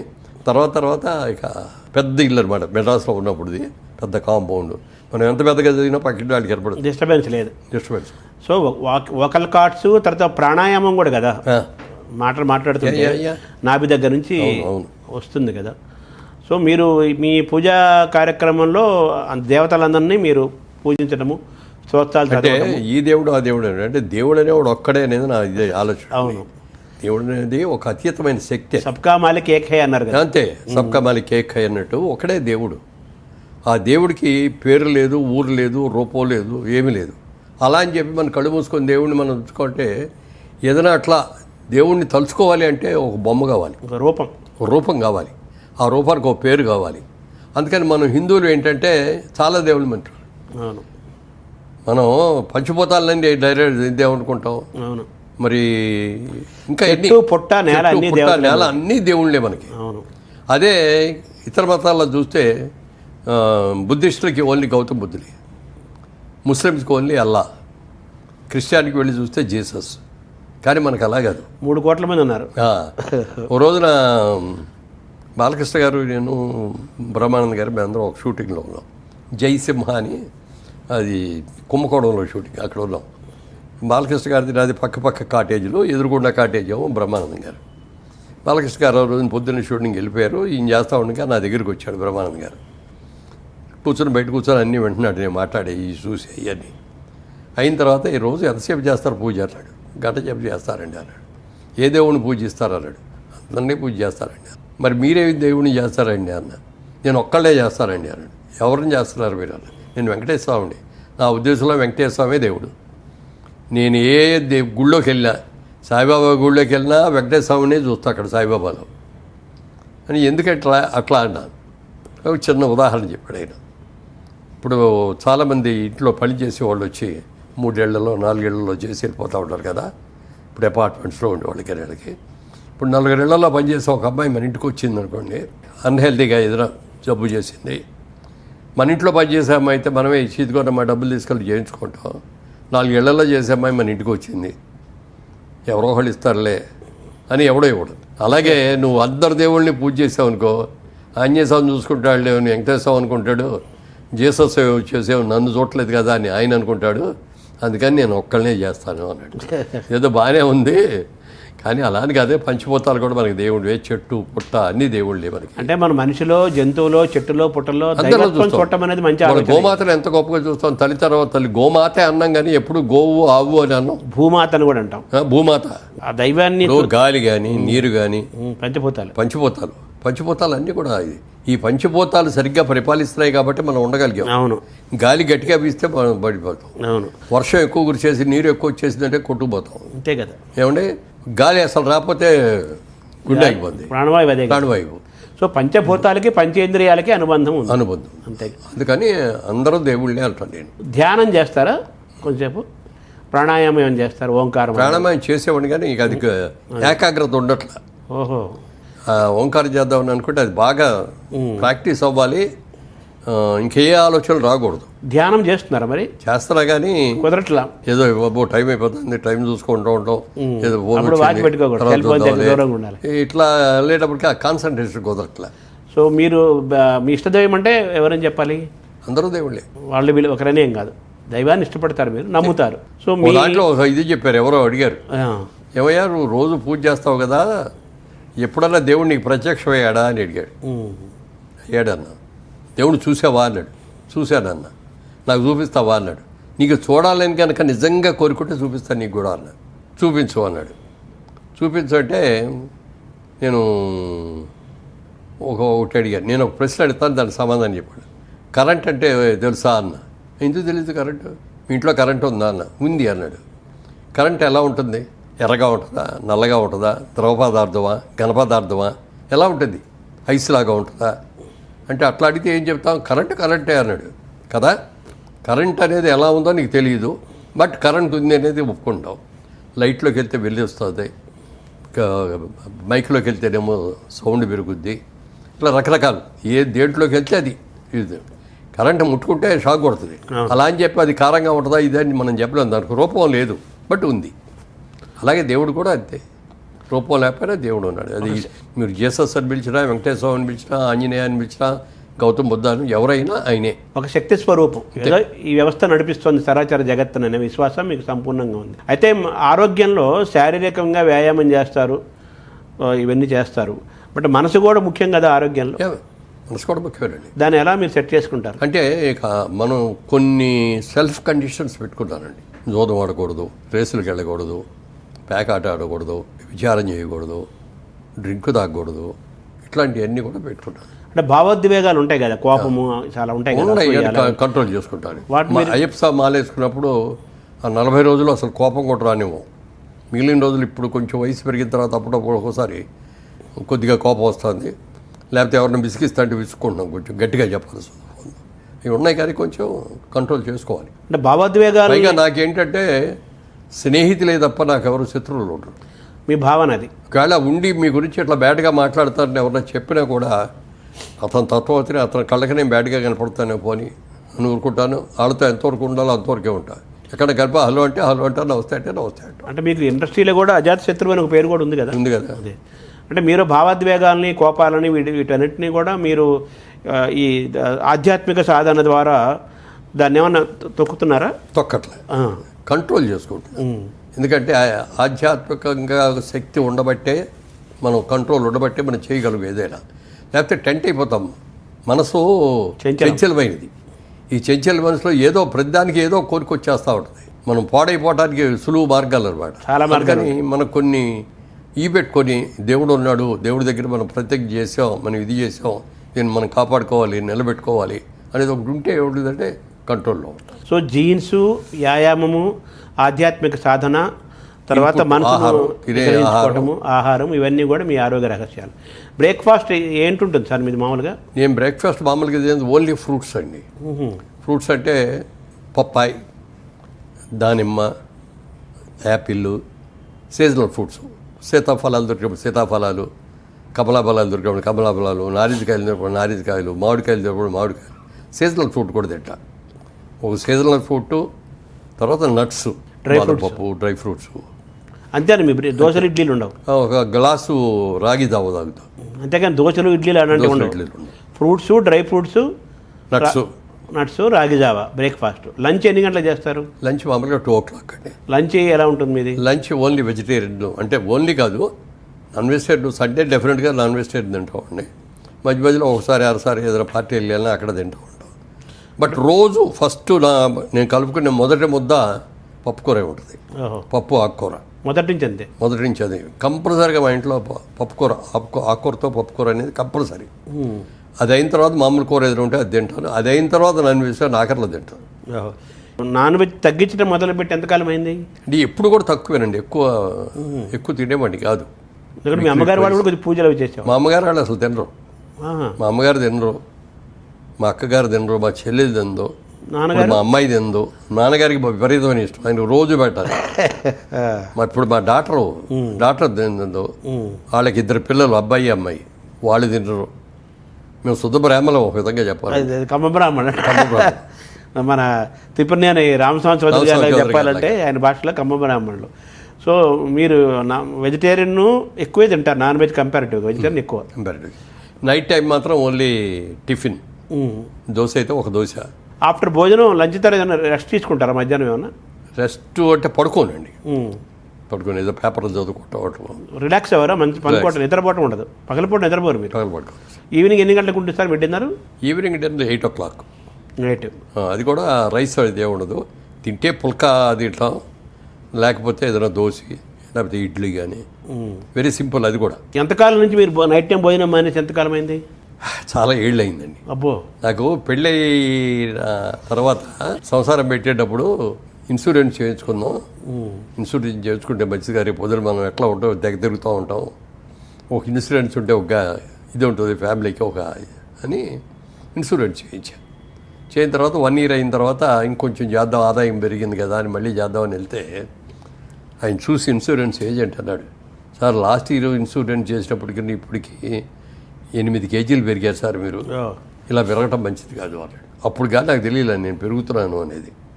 ఇక అప్పటి నుంచి కంట్రోల్ పెట్టుకున్నాను. అప్పుడు పెద్ద ఏజ్ ఏం లేదుగా, మీరు 30sలో 40లో ఉంటారేమో. అప్పుడు లేదు, ఇంకా 30 లెస్ దాన్ 25లో పెళ్ళి అయింది. అవును. 26 ఆ టైంలో తీసుకొని అప్పటి నుంచి రాత్రిపూట భోజనం మానేసి రైస్ మానేసి పుల్కా తినేవాడిని. అప్పటి నుంచే అంటే మీకు 85 ఏళ్ళు సినిమాలో రాకముందు నుంచే పుల్కా. అంతే. సినిమాలు 34 ఏళ్ల వయసులో వచ్చారు మీరు, అంతే కదా?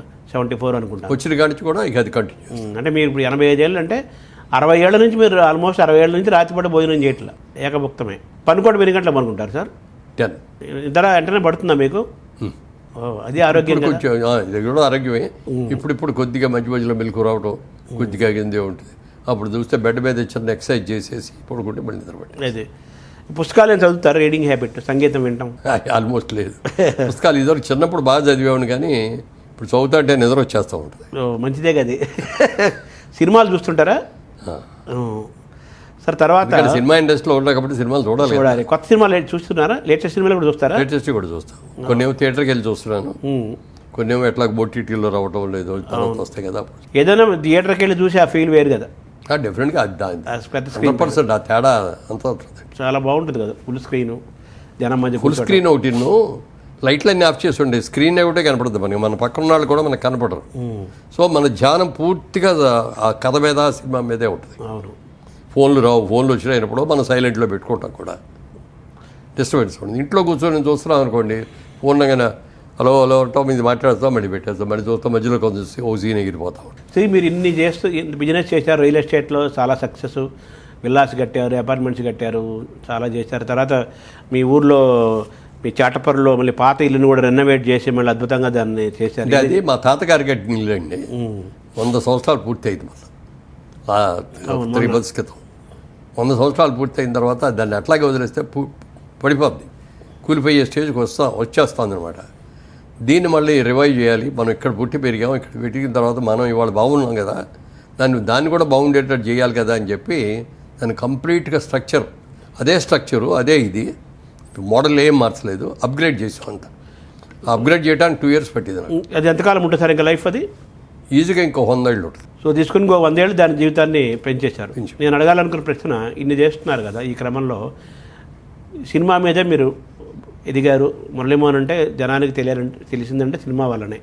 మీరు ఒక థియేటర్స్, మాల్స్ అటువంటి ఎందుకు ప్లాన్ చేయట్లేదు సినిమా పరంగా? యాక్చువల్గా చేసి ఉండాల్సింది. రియల్ ఎస్టేట్లోకి వచ్చినప్పటికి ఏమవుద్దంటే ఇది ఒక పెద్ద ప్రలాంగుడు బిజినెస్ అనమాట. ఇది అంటే ఇది ఒక పులి స్వారీ లాంటిది. పులి మీద ఎక్కిన తర్వాత స్వారీ చేయాల్సిందే, దిగితే అది మనది ఉంటుంది. అవును. అందుకని ఇది రియల్ ఎస్టేట్లో కూడా ఇది ముందు ల్యాండ్ కొనాలి, ల్యాండ్ సెలెక్ట్ అయిన తర్వాత అందులో ఏం కట్టాలి, ల్యాండ్గా అమ్మాలా ఇదిగా అమ్మాలా చూసుకోవాలి, ప్లాన్స్ చేయించాలి, పర్మిషన్ తెచ్చుకోవాలి, కన్స్ట్రక్షన్ మొదలు పెట్టాలి. ఇవన్నీ పూర్తి అవ్వడానికి ప్రాసెస్ 5 ఏళ్ళు పడుతుంది. 5 ఏళ్ళు బట్టి ఇది అయిన తర్వాత మళ్ళీ చేద్దామనంటే గ్యాప్ ఇస్తే రాదు. జరుగుతూ ఉండగానే రెండో ప్రాజెక్ట్ స్టార్ట్ అవ్వాలి, రెండోది అవుతాండి, మూడోది ప్రాజెక్ట్, అది అట్లా కంటిన్యూస్. ఇది దాని వల్ల ఏమవుతుందంటే ఇక వేరే ఎక్కడ ఇన్వెస్ట్ చేయడానికి అవకాశం లేకుండా పోయింది. కడుతున్నాము, కట్టినవన్నీ అమ్ముతున్నాము.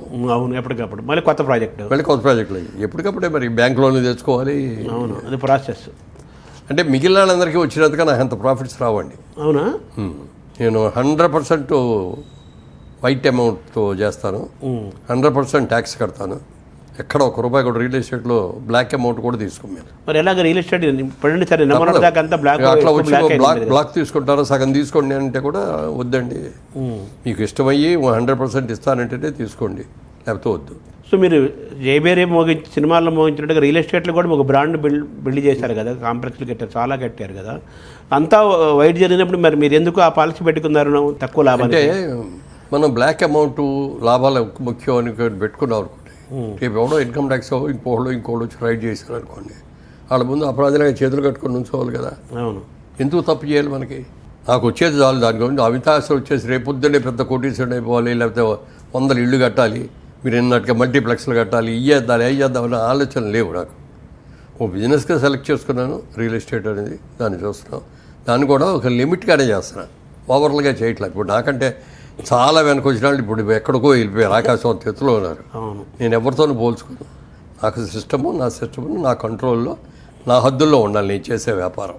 రేపు పొద్దున్న ఎవరినో వచ్చి ఇదేంటి అని వేలెత్తి చూపించుకునే అవకాశం రాకూడదు. రేసుతో అలాగే ఎంత బాగా చేసామనేది ముఖ్యం తప్ప ఇందులో నాకు ఎంత లాభం వచ్చింది అనేది నేను చేయను. సేఫ్ గేమ్ ఆడాలి. అలాగే అట్ ది సేమ్ టైం మీరు కొన్న వాళ్ళు కూడా కంఫర్టబుల్గా ఉండాలి. సో మీ జయభేరి రియల్ ఎస్టేట్లో, మీ బిజినెస్లో మీ సక్సెస్ ఫార్ములా ఏంటి? నేను చాలామందికి కూడా చెప్పేది ఒకటి, మనం ఏ పని చేస్తున్నా సరే ఇష్టపడి కష్టపడి చేయండి, సక్సెస్ అనేది ఆటోమేటిక్గా వస్తుంది. అది నీతిగా చేయండి, నిజాయితీగా చేయండి. అదే నా పాలసీ. దాన్నే మొదటి నుంచి పెట్టుకున్నాం. మరి ఇన్నేళ్ళు, ఇప్పుడు 25 ఏళ్ళు నుండి 86లోకి వచ్చాం. ఈ రోజు వరకు బ్లాక్ మార్క్ అనేది లేదు నాకు. ఇది మురళీమోహన్ ఎలా అని ఒక చుక్క కూడా ఎక్కడ పెట్టడానికి లేదు. It's my life is a white paper. So మీరు ఏ సినిమా చేసినా, వ్యాపారం చేసినా, ఏది చేసినా దాన్ని ఇష్టపడాలి, దానికోసం కష్టపడాలి. అట్ ది సేమ్ టైం మనం ప్రాఫిట్ కంటే కూడా పేరు ఇంపార్టెంట్, అంతా వైటే చేయాలి, అంతే కదా. అలా అనుకున్నా కొన్ని ఇష్టం లేని పనులు కూడా చేయాల్సి వస్తుంది. కొన్ని తప్పదు. ఆ కొన్ని తప్పదులాట్లో ఆ రాజకీయం. అసలు రాజకీయం మీద, పాలిటిక్స్ మీద ఇంట్రెస్ట్ లేదండి. అవును. ఎన్టీ రామారావు గారు మంచి బిజీగా హీరో ఉన్నప్పుడు ఆయన తెలుగు ప్రజలకి ఏంటో చేయాలి, తెలుగు అంటే గుర్తింపు లేకుండా పోతుంది అని ఒక జయంతో వచ్చి కాకి బట్టలు వేసుకొని ఒక మామూలు కామన్ మ్యాన్ లాగా రోడ్డు పక్కన పడుకొని ఇవన్నీ చేసి అట్లా చేశారు. అది చేసినప్పుడు మేము వెళ్ళి ఒకసారి ఆయన దగ్గరికి వెళ్ళి అడిగాం, ఏమంటే మీరు ఇంత కష్టపడి చేస్తున్నారు, మరి మేము కూడా మీకు ఏం సహాయం చేయాలో చెప్పండి, మేము వస్తామండి అని చెప్పి నేను, రావుగోపాలరావు గారు, సత్యనారాయణ గారు, గిరిబాబు గారు, ఇంకెవరో కొద్దిమంది, 10 మంది వెళ్ళాం.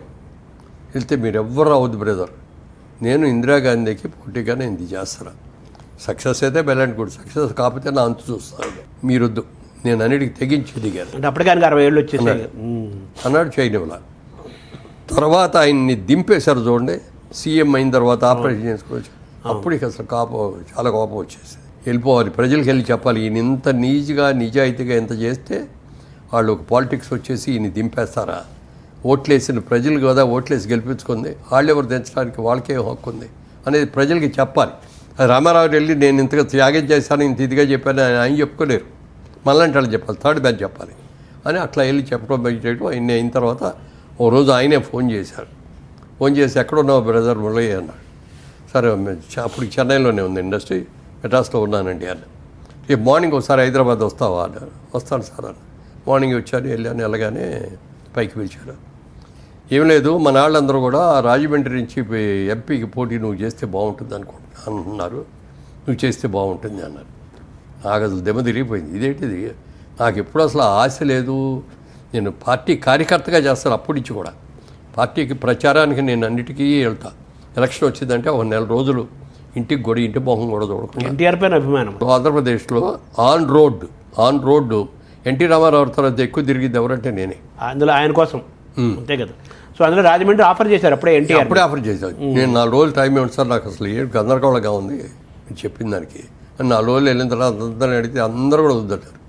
మరి వచ్చిన తర్వాత 4 రోజుల తర్వాత వచ్చాయి. సారీ అండి, మీరు చాలా పెద్ద ఆఫర్ ఇచ్చారు నాకు, దయచేసి నేను చేయలేనండి అని చెప్తే, ఓకే బ్రదర్ అన్నారు. అది తప్పు. అది అయిన తర్వాత అంటే అప్పుడు కారణం ఏంటంటే దానికి కూడా చెప్పా. నేను ఇప్పుడిప్పుడే అప్కమింగ్ హీరోనండి, పైకి వస్తున్నాను, ఒక స్టేజ్కి వచ్చాను. మరి ఇలాంటి టైంలో వచ్చి రాజకీయ అందుకు పెట్టాను, అక్కడ సక్సెస్ అవుతానో లేదో నాకు తెలియదు. అక్కడ సక్సెస్ కాక ఇది ఉన్నది చేతిలో ఉన్నదాన్ని బాడీ చేసుకుని ఎటు కాకుండా అవడం నాకు కుదరదు, ఇష్టం ఉంటుందండి. పిల్లలు ఇంకా చదువుకుంటున్నారు, వాళ్ళు సెటిల్ చేయాలి అని చెప్పాను అనమాట. తర్వాత చంద్రబాబు నాయుడు గారు పిలిచి అన్నీ అయిపోయినాయి, ఇప్పుడు అన్నీ బాగానే చేస్తాం, పిల్లలు పెళ్ళిళ్ళు అయిపోయినాయి, సెటిల్ అయిపోయావు రా అన్నాడు. నాకు వద్దండి, వస్తే ఇంట్రెస్ట్ ఉంటే అప్పుడే వచ్చేవాడు కదా అన్న. ఇంటికి వెళ్ళిపోతే నో అని చెప్పి అక్కడికి కొడేరు శివప్రసాద్ గారిను, కమ్మపాటి రామ్మోహన్ గారిని ఇద్దరిని పంపించి మీరు ఏమని చేస్తారో నాకు తెలియదు, ఆయన్ని ఒప్పించి తీసుకురండి నన్ను. 5 hours వాళ్ళు నన్ను ఒప్పించి ఎక్కడో ఒక వీక్ మూమెంట్లో ఓకే అండి అన్న. ఓకే అన్నందుకు 10 ఏళ్ళు నా జీవితం దానికి అయింది. అక్కడ కూడా రాజకీయంలో కూడా నీతిగా నిజాయితీగా చేశాను. ఎక్కడ ఒక్క రూపాయి ప్రజాధనం అనే దాన్ని వృధా చేయటం కానీ నా సొంతానికి వాడుకోవటం కానీ ఇది లేకుండా చేశారు. ఒకసారి ఓడిపోయారు, సెకండ్ టైం గెలిచారు, అంతే కదా. ఒకసారి ఓడిచ్చారు, ఓడిపోలా ప్రజలు గెలిపించారు, నాయకులు ఓడించారు. సెకండ్ టైం గెలిచారు. సెకండ్ టైం అదే అప్పుడు ఫస్ట్ టైం ఓడిపోయినప్పుడు కూడా 1700 ఓట్లతో. అప్పుడు ఏమో 3 కారణాలు అందులో. ఒకటి నేను, రెండోది కృష్ణరాజు గారు, ఇద్దరు ఒకే కాన్స్టిట్యూన్సీలో పోటీ. మూడోది ఉండవల్లి అరుణ్ కుమార్ గారు, ముగ్గురు పోటీ. ఓటు చీలిక అయింది. సినిమాదేమో మా ఇద్దరికి డివైడ్ అయ్యింది. ఆయనకుండే ఓటు ఆయనకు వచ్చింది. అయినా కూడా నేనే గెలిచాను. టీవీలో అనౌన్స్మెంట్ కూడా వచ్చేసింది గెలిచానని. కృష్ణరాజు గారి కంటే 1,00,000 ఓట్లు ఎక్కువ వచ్చినాయి నాకు. అప్పుడు మేనేజ్ చేశాను, మ్యానిపులేట్ చేశాను. ఇక్కడ కాంగ్రెస్ వస్తుంది, సెంట్రల్ కాంగ్రెస్ వస్తుంది, నాకు రాజమండ్రి నుంచి ఉండవల్లి కావాలి అని చెప్పి ఇక్కడి నుంచి వెళ్ళిన ప్రెషర్కి నన్ను బలవంతంగా ఓడించారు. సో యాక్చువల్లీ టెక్నికల్గా మీరు గెలిచారు. అప్పుడు నాకు పట్టుదల పెరిగింది. ఎక్కడ ఏ విభాగంలోనూ మనం ఫెయిల్ అవ్వలేదు, సక్సెస్ అయ్యాం. ఇన్నిదిగా మనం సక్సెస్ అవ్వాలి, ఎక్కడ పోగొట్టుకున్నాం అక్కడే వెతుక్కోవాలి తప్ప అని చెప్పి అక్కడే ఉండి 5 ఏళ్ళు ఓడిపోయాక కూడా పని చేసి మళ్ళీ గెలిచి అయిన తర్వాత 5 ఏళ్ళు కూడా శుభ్రంగా చాలా బాగా చేసి తర్వాత చంద్రబాబు నాయుడు గారి దగ్గరికి వెళ్ళి, సార్ మీరు అన్నదానికి నేను చేశాను, ఇది చాలు, నన్ను వదిలేయండి అని చెప్పి నాకు నేనే వద్దనుకొని వచ్చేసాను. సార్ మీకు టీటీడీ చైర్మన్ కావాలనేది, వెంకటేశ్వర స్వామికి సేవ అందించాలనేది ఒక పెద్ద కోరిక. అది తీరుతుందా ఎప్పటికైనా? అసలు ఏంటి దాని పరిస్థితి ఏంటి? అది వెంకటేశ్వర స్వామికే తెలియాలి. అది ఉంది కదా మీకు మనసులో ఉంది, ఇప్పటికే ఉంది. కానీ అది అవుద్ది అనేది మన చేతిలో ఏమి లేదు. అది స్వామి పిలిచి ఆయన ఇస్తే ఇప్పుడు ఇప్పటికైనా సిద్ధంగా ఉన్నారు మీరు? సిద్ధం సర్వీస్. ఎందుకంటే ఒక దేవుడికో సేవ చేయటం అంటే అవకాశం మంచిది కదా. అలాంటిది ఇప్పుడు రాజకీయాలు వదిలేసినట్టేనా పూర్తిగా? వ్యాపారము, సినిమాలు. మళ్ళీ ఇప్పుడు ఈ సినీ కార్మికుల సమ్మె జరుగుతుంది కదా సార్, దీన్ని మీరు ఎలా చూస్తున్నారు? దీని పరిష్కారం ఏంటి? అంటే ఇదివరకు ఇలాంటి సమస్యలు వచ్చినప్పుడు అండి పెద్దవాళ్ళు చాలామంది ఉండేవారు. ఒక డివిఎస్ రాజు గారు కానీ, ఒక ఎంఎస్ రెడ్డి గారు కానీ, లేకపోతే దాసరి గారు కానీ, రామానాయుడు గారు కానీ, ఇలాంటి వాళ్ళతో వచ్చి కూర్చొని పిలిచి పరిష్కారం చేసేవారు. ఇవాళ అట్లా ఎవరు సినిమాలో ఈయన పెద్ద, ఈయన చెప్పిన మాట వినాలని వాళ్ళు ఎవరు ఏర్పట్ల. అందుకని ఒకరోజు నేనే వేదిక మీద ఆయనతో కూడా చెప్పకుండా చిరంజీవి గారితో అన్నా, నేను ఒక పెద్ద కావాలి, ఇప్పుడు మీరు అన్ని రకాలుగా పెద్దకి అర్హోత్వం మీకు ఉంది, చేయండి అంటే ఆయన వద్దన్నారు. లేదు చేయాల్సిందే అన్నాను. మొత్తం మీద ఒప్పుకున్నారు. తర్వాత ఎందుకో ఎక్కడో హర్ట్ అయ్యారు పాపం. హర్ట్ చేశారు, ఎవరో కావాలని చేశారో అట్లా అయిందో తెలీదు. అప్పుడు అనౌన్స్ చేశాడు, ఇక నేను సినిమా పెద్దగా ఉండదలుచుకోలేదు, సినిమా బిడ్డగా మాత్రం ఉంటాను, సినిమా ఇండస్ట్రీకి ఏదైనా కష్టం వచ్చినప్పుడు నేను వచ్చి ఆదుకుంటాను, అంతేగాని పెద్దగా ఉండను అని చెప్పి అన్నాడు. ఇప్పుడు చిరంజీవి గారు కూడా నిన్న ఛాంబర్ వాళ్ళందరినీ పిలిచి మాట్లాడటం జరిగింది. ఇవాళ కార్మికులను కూడా పిలుస్తున్నారు. వాళ్ళతో కూడా మాట్లాడిన తర్వాత ఏ విధంగా సంధి చేయాలో చూసి, ఎందుకంటే ఇండస్ట్రీ కూడా శాలరీలు పెంచాలి, పెంచక తప్పదు. కార్మికులు ప్రతి రోజుకి కాస్ట్ ఆఫ్ లివింగ్ పెరిగిపోతుంది. కానీ ఇవాళ పెద్ద సినిమాల వాళ్ళు పెద్ద 100 కోట్లు 1000 కోట్ల మీద తీస్తారు కాబట్టి వాళ్ళకి ఏం పెద్ద బాగుండదు. చిన్న సినిమా వాళ్ళు బలైపోతున్నారు. ఇప్పుడు ఇవాళ మళ్ళీ వేజెస్ పెంచిన ఏంటి, కాస్ట్ పెరిగిపోద్ది కదా. అంటే ఈ కార్మికులు అలా అని చెప్పారని కాదు, వయ్యా మీడియాగా చేయాలి, వాళ్ళని దృష్టిలో పెట్టుకోవాలి. ఇటు ప్రొడక్షన్ కాస్ట్ని కూడా దృష్టిలో పెట్టుకొని వయ్యా మీడియాగా చేసుకొని సాధించుకుంటే. ఇప్పుడు కార్మికులు చేస్తున్న ఈ ఉద్యమం పోరాటంలో న్యాయం ఉందంటారా? ఏమంటారు దీన్ని? తప్పలేదండి. ఇప్పుడు పనిచేసేవాడు అమ్మని కదా అడుగుతావు. అవును, ఆకలేస్తుందంటే అమ్మ దగ్గరికి వెళ్ళి అమ్మ అన్నం పెట్టమంటాం, లేకపోతే భార్య దగ్గరికి వెళ్ళి పెట్టమ్మా అంటాం, లేకపోతే కూతురు దగ్గరికి అమ్మ భోజనం వడ్డించు అంటాం. వాళ్ళు మరి వాళ్ళకున్న కష్టాలకి నిర్మాతలే కదా అడగాల్సింది. వాళ్ళు అడగటం తప్పు కాదు. అలా అని చెప్పి గొంతెంపు కోరికలు కోరకుండా దృష్టి పెట్టుకొని నిర్మాత బాగుండాలి, నిర్మాత బాగుంటేనే ఇండస్ట్రీ బాగుంటుంది అనేది డెఫినెట్గా ప్రతి ఒక్కళ్ళు అనుకోవాలి. అంటే ఇప్పుడు ఆర్టిస్టులు కానీ, టెక్నీషియన్స్ కానీ, మరి కార్మికులు కానీ అందరూ అనుకోవాలి. వాళ్ళు చేస్తున్న డిమాండ్ ప్రకారంగానే పెంచితే చిన్న నిర్మాతకి ఇబ్బంది అవుతుందంటారా? అవుతుంది కదా. ఇప్పుడు పెద్ద సినిమాకి వచ్చే దొరకుడికి ఇప్పటికీ చూస్తే ఎన్ని రెట్లు పెరిగినాయండి. అవును, ప్రొడక్షన్ కాస్ట్. అయితే ఇప్పుడు అందరూ అనేది ఏంటంటే, ఇప్పుడు సినిమా ప్రొడక్షన్లో హీరో, డైరెక్టరు, ఇప్పుడు మ్యూజిక్ డైరెక్టర్ కూడా యాడ్ అయిపోయాడు. కోట్లాది రూపాయలు మేజర్ పర్సెంటేజ్ అంతా సినిమా ప్రొడక్షన్ దానికంటే మేజర్ పర్సెంటేజ్ అందులోకి వెళ్ళిపోతుంది కదా. అంతంత తీసుకున్న వాళ్ళు వీళ్ళకి ఇవ్వడానికి ప్రాబ్లం ఏంటనేది కూడా ఒక విమర్శ ఉంటుంది. అదే ఓ పక్కనేమో హ్యూజ్ రెమ్యూనరేషన్స్ తీసుకుంటూ వెళ్ళిపోతా అంటే ఈ రోజు కష్టపడే వాళ్ళకి మాకేం వస్తుంది అనేది భావన అది. ప్రొడక్షన్లో మేజర్ షేర్ వాళ్ళదే అవుతుంది కదా, డైరెక్టర్ హీరో అంతే. వాళ్ళిద్దరే మెయిన్. వాళ్ళు కొంత మనం ఇండస్ట్రీ నిలబెట్టుకోవాలి అనేది ఉండి కొంత రీజనబుల్గా వాళ్ళు తగ్గించుకుంటే బాగుంటుంది. ఇప్పుడు వీళ్ళు కూడా నిర్మాతలు కూడా వెళ్ళి వీళ్ళే ఆఫర్ చేసేస్తారు. కాల్ షీట్లు కావాలంటే సార్ మీకు ఎంత ఇస్తామండి మీరు చేయండి అని టెంప్ట్ చేసేస్తారు. డబ్బు ఎవరికి చేయదు. అలాంటప్పుడు ఈ వీళ్ళు అంటున్నది వాళ్ళ కోట్లాది రూపాయలు ఇస్తున్నారు, మేజర్ పర్సంటేజ్ వాళ్ళే తీసుకుంటున్నారు, వాళ్ళతో పోల్చుకుంటే మేము అడిగే తక్కువ కదా అనేది వీళ్ళ వాదన. నిజమే అది తప్పేం కాదు. అది ఇప్పుడు ఫెడరేషను నిర్మాతలు ఇది రెండు ఉన్నాయి కదా, ఈ రెండింటి మధ్య సయోధ్య ఉండాలంట. అదే ఫిల్మ్ ఛాంబర్లో మిగిలిన అన్ని విభాగాలు, ఫెడరేషన్ ఇవన్నీ కూడా ఫిల్మ్ ఛాంబర్లో భాగాలి. సినిమా ఇండస్ట్రీకి హెడ్ ఎవరంటే ఫిల్మ్ ఛాంబర్ ఆఫ్ కామర్స్. వాళ్ళు చెప్పినట్టే వినాలి, ఏదొచ్చినా వాళ్ళ దగ్గరికి వెళ్ళాలి. వాళ్ళు కూడా నిర్ణయించలేని పరిస్థితి వస్తే పెద్దల దగ్గరికి వెళ్ళాలి. అలా చిరంజీవి గారు నేను పిలిపించి వీడితో మాట్లాడడం జరిగింది. కార్మికులతో కూడా మాట్లాడతాను. నేను అనుకోవటం ఈ 1 వీక్ లోపల సెటిల్ అయిపోతుంది. మీరేమైనా పాత్ర పోషిస్తున్నారా ఈ పరిష్కారంలో? ఏం లేదు సార్. పాపం ఒక్కొక్కరు వెళ్ళిపోతున్నారు. పాత్ర వాళ్ళ మన కోట శ్రీనివాసరావు, ధర్మవరం వెళ్ళిపోతున్నారు. మీకు ఏమైందండి సార్? ఎవరైనా వెళ్ళిపోవాల్సిన వాళ్ళమే అంతే ఉండేవాళ్ళు. ఎవడు పర్మనెంట్ కాదు ఈ భూమి. అది పొద్దున్నే లేచిందా ఇవాళ బతుకున్నాం, ఇంకో రోజు కలిసింది మనకి బోనస్ అది అనుకోవాలి తప్ప అయ్యో నేను అప్పుడే చచ్చిపోతానా ఏంటి, నువ్వు ఒళ్ళాళ్ళు ఉన్నావు చాలు, నీ పని అయిపోయిన తర్వాత వెళ్ళిపోవాలి అంతే. వయసులో ఉన్న వాళ్ళంటే ఓకే, పెద్దవాళ్ళు అనేది అది సహజం. అందుకని మేము కూడా ఇప్పుడు వీసా వచ్చేసింది మాకు, టికెట్ కూడా కొనుక్కొని ఉన్నాం. ఎప్పుడు ఎక్కమంటే అప్పుడు ఎక్కేటి. మామూలుగా అది దైవ నిర్ణయం, అది మనం చేయలేము. బట్ మీ వరకు మీరు మానసికంగా ఫిట్గా ఉన్నారు, చాలా జ్ఞాపక శక్తి ఉంది, అలాగే కామన్ సెన్స్ ఉంది, లౌక్యం ఉంది, ప్రజెన్స్ ఆఫ్ మైండ్ ఉంది, అన్నీ ఉన్నాయి కదా. ఇవి కూడా జెనెటిక్గా వచ్చిందంటారా? సాధన ఏమైనా ఉందా మీకు? జెనెటిక్గా వచ్చినాయి. అంటే చిన్నప్పుడు మరి తల్లిదండ్రులు మన గైడ్ చేసే విధంగా ఉంటుంది కదా. అవును. మా అమ్మగారి ఇన్ఫ్లుయెన్స్ ఆమె అది ఎక్కువ చిన్నప్పటి నుంచి. Thank you sir.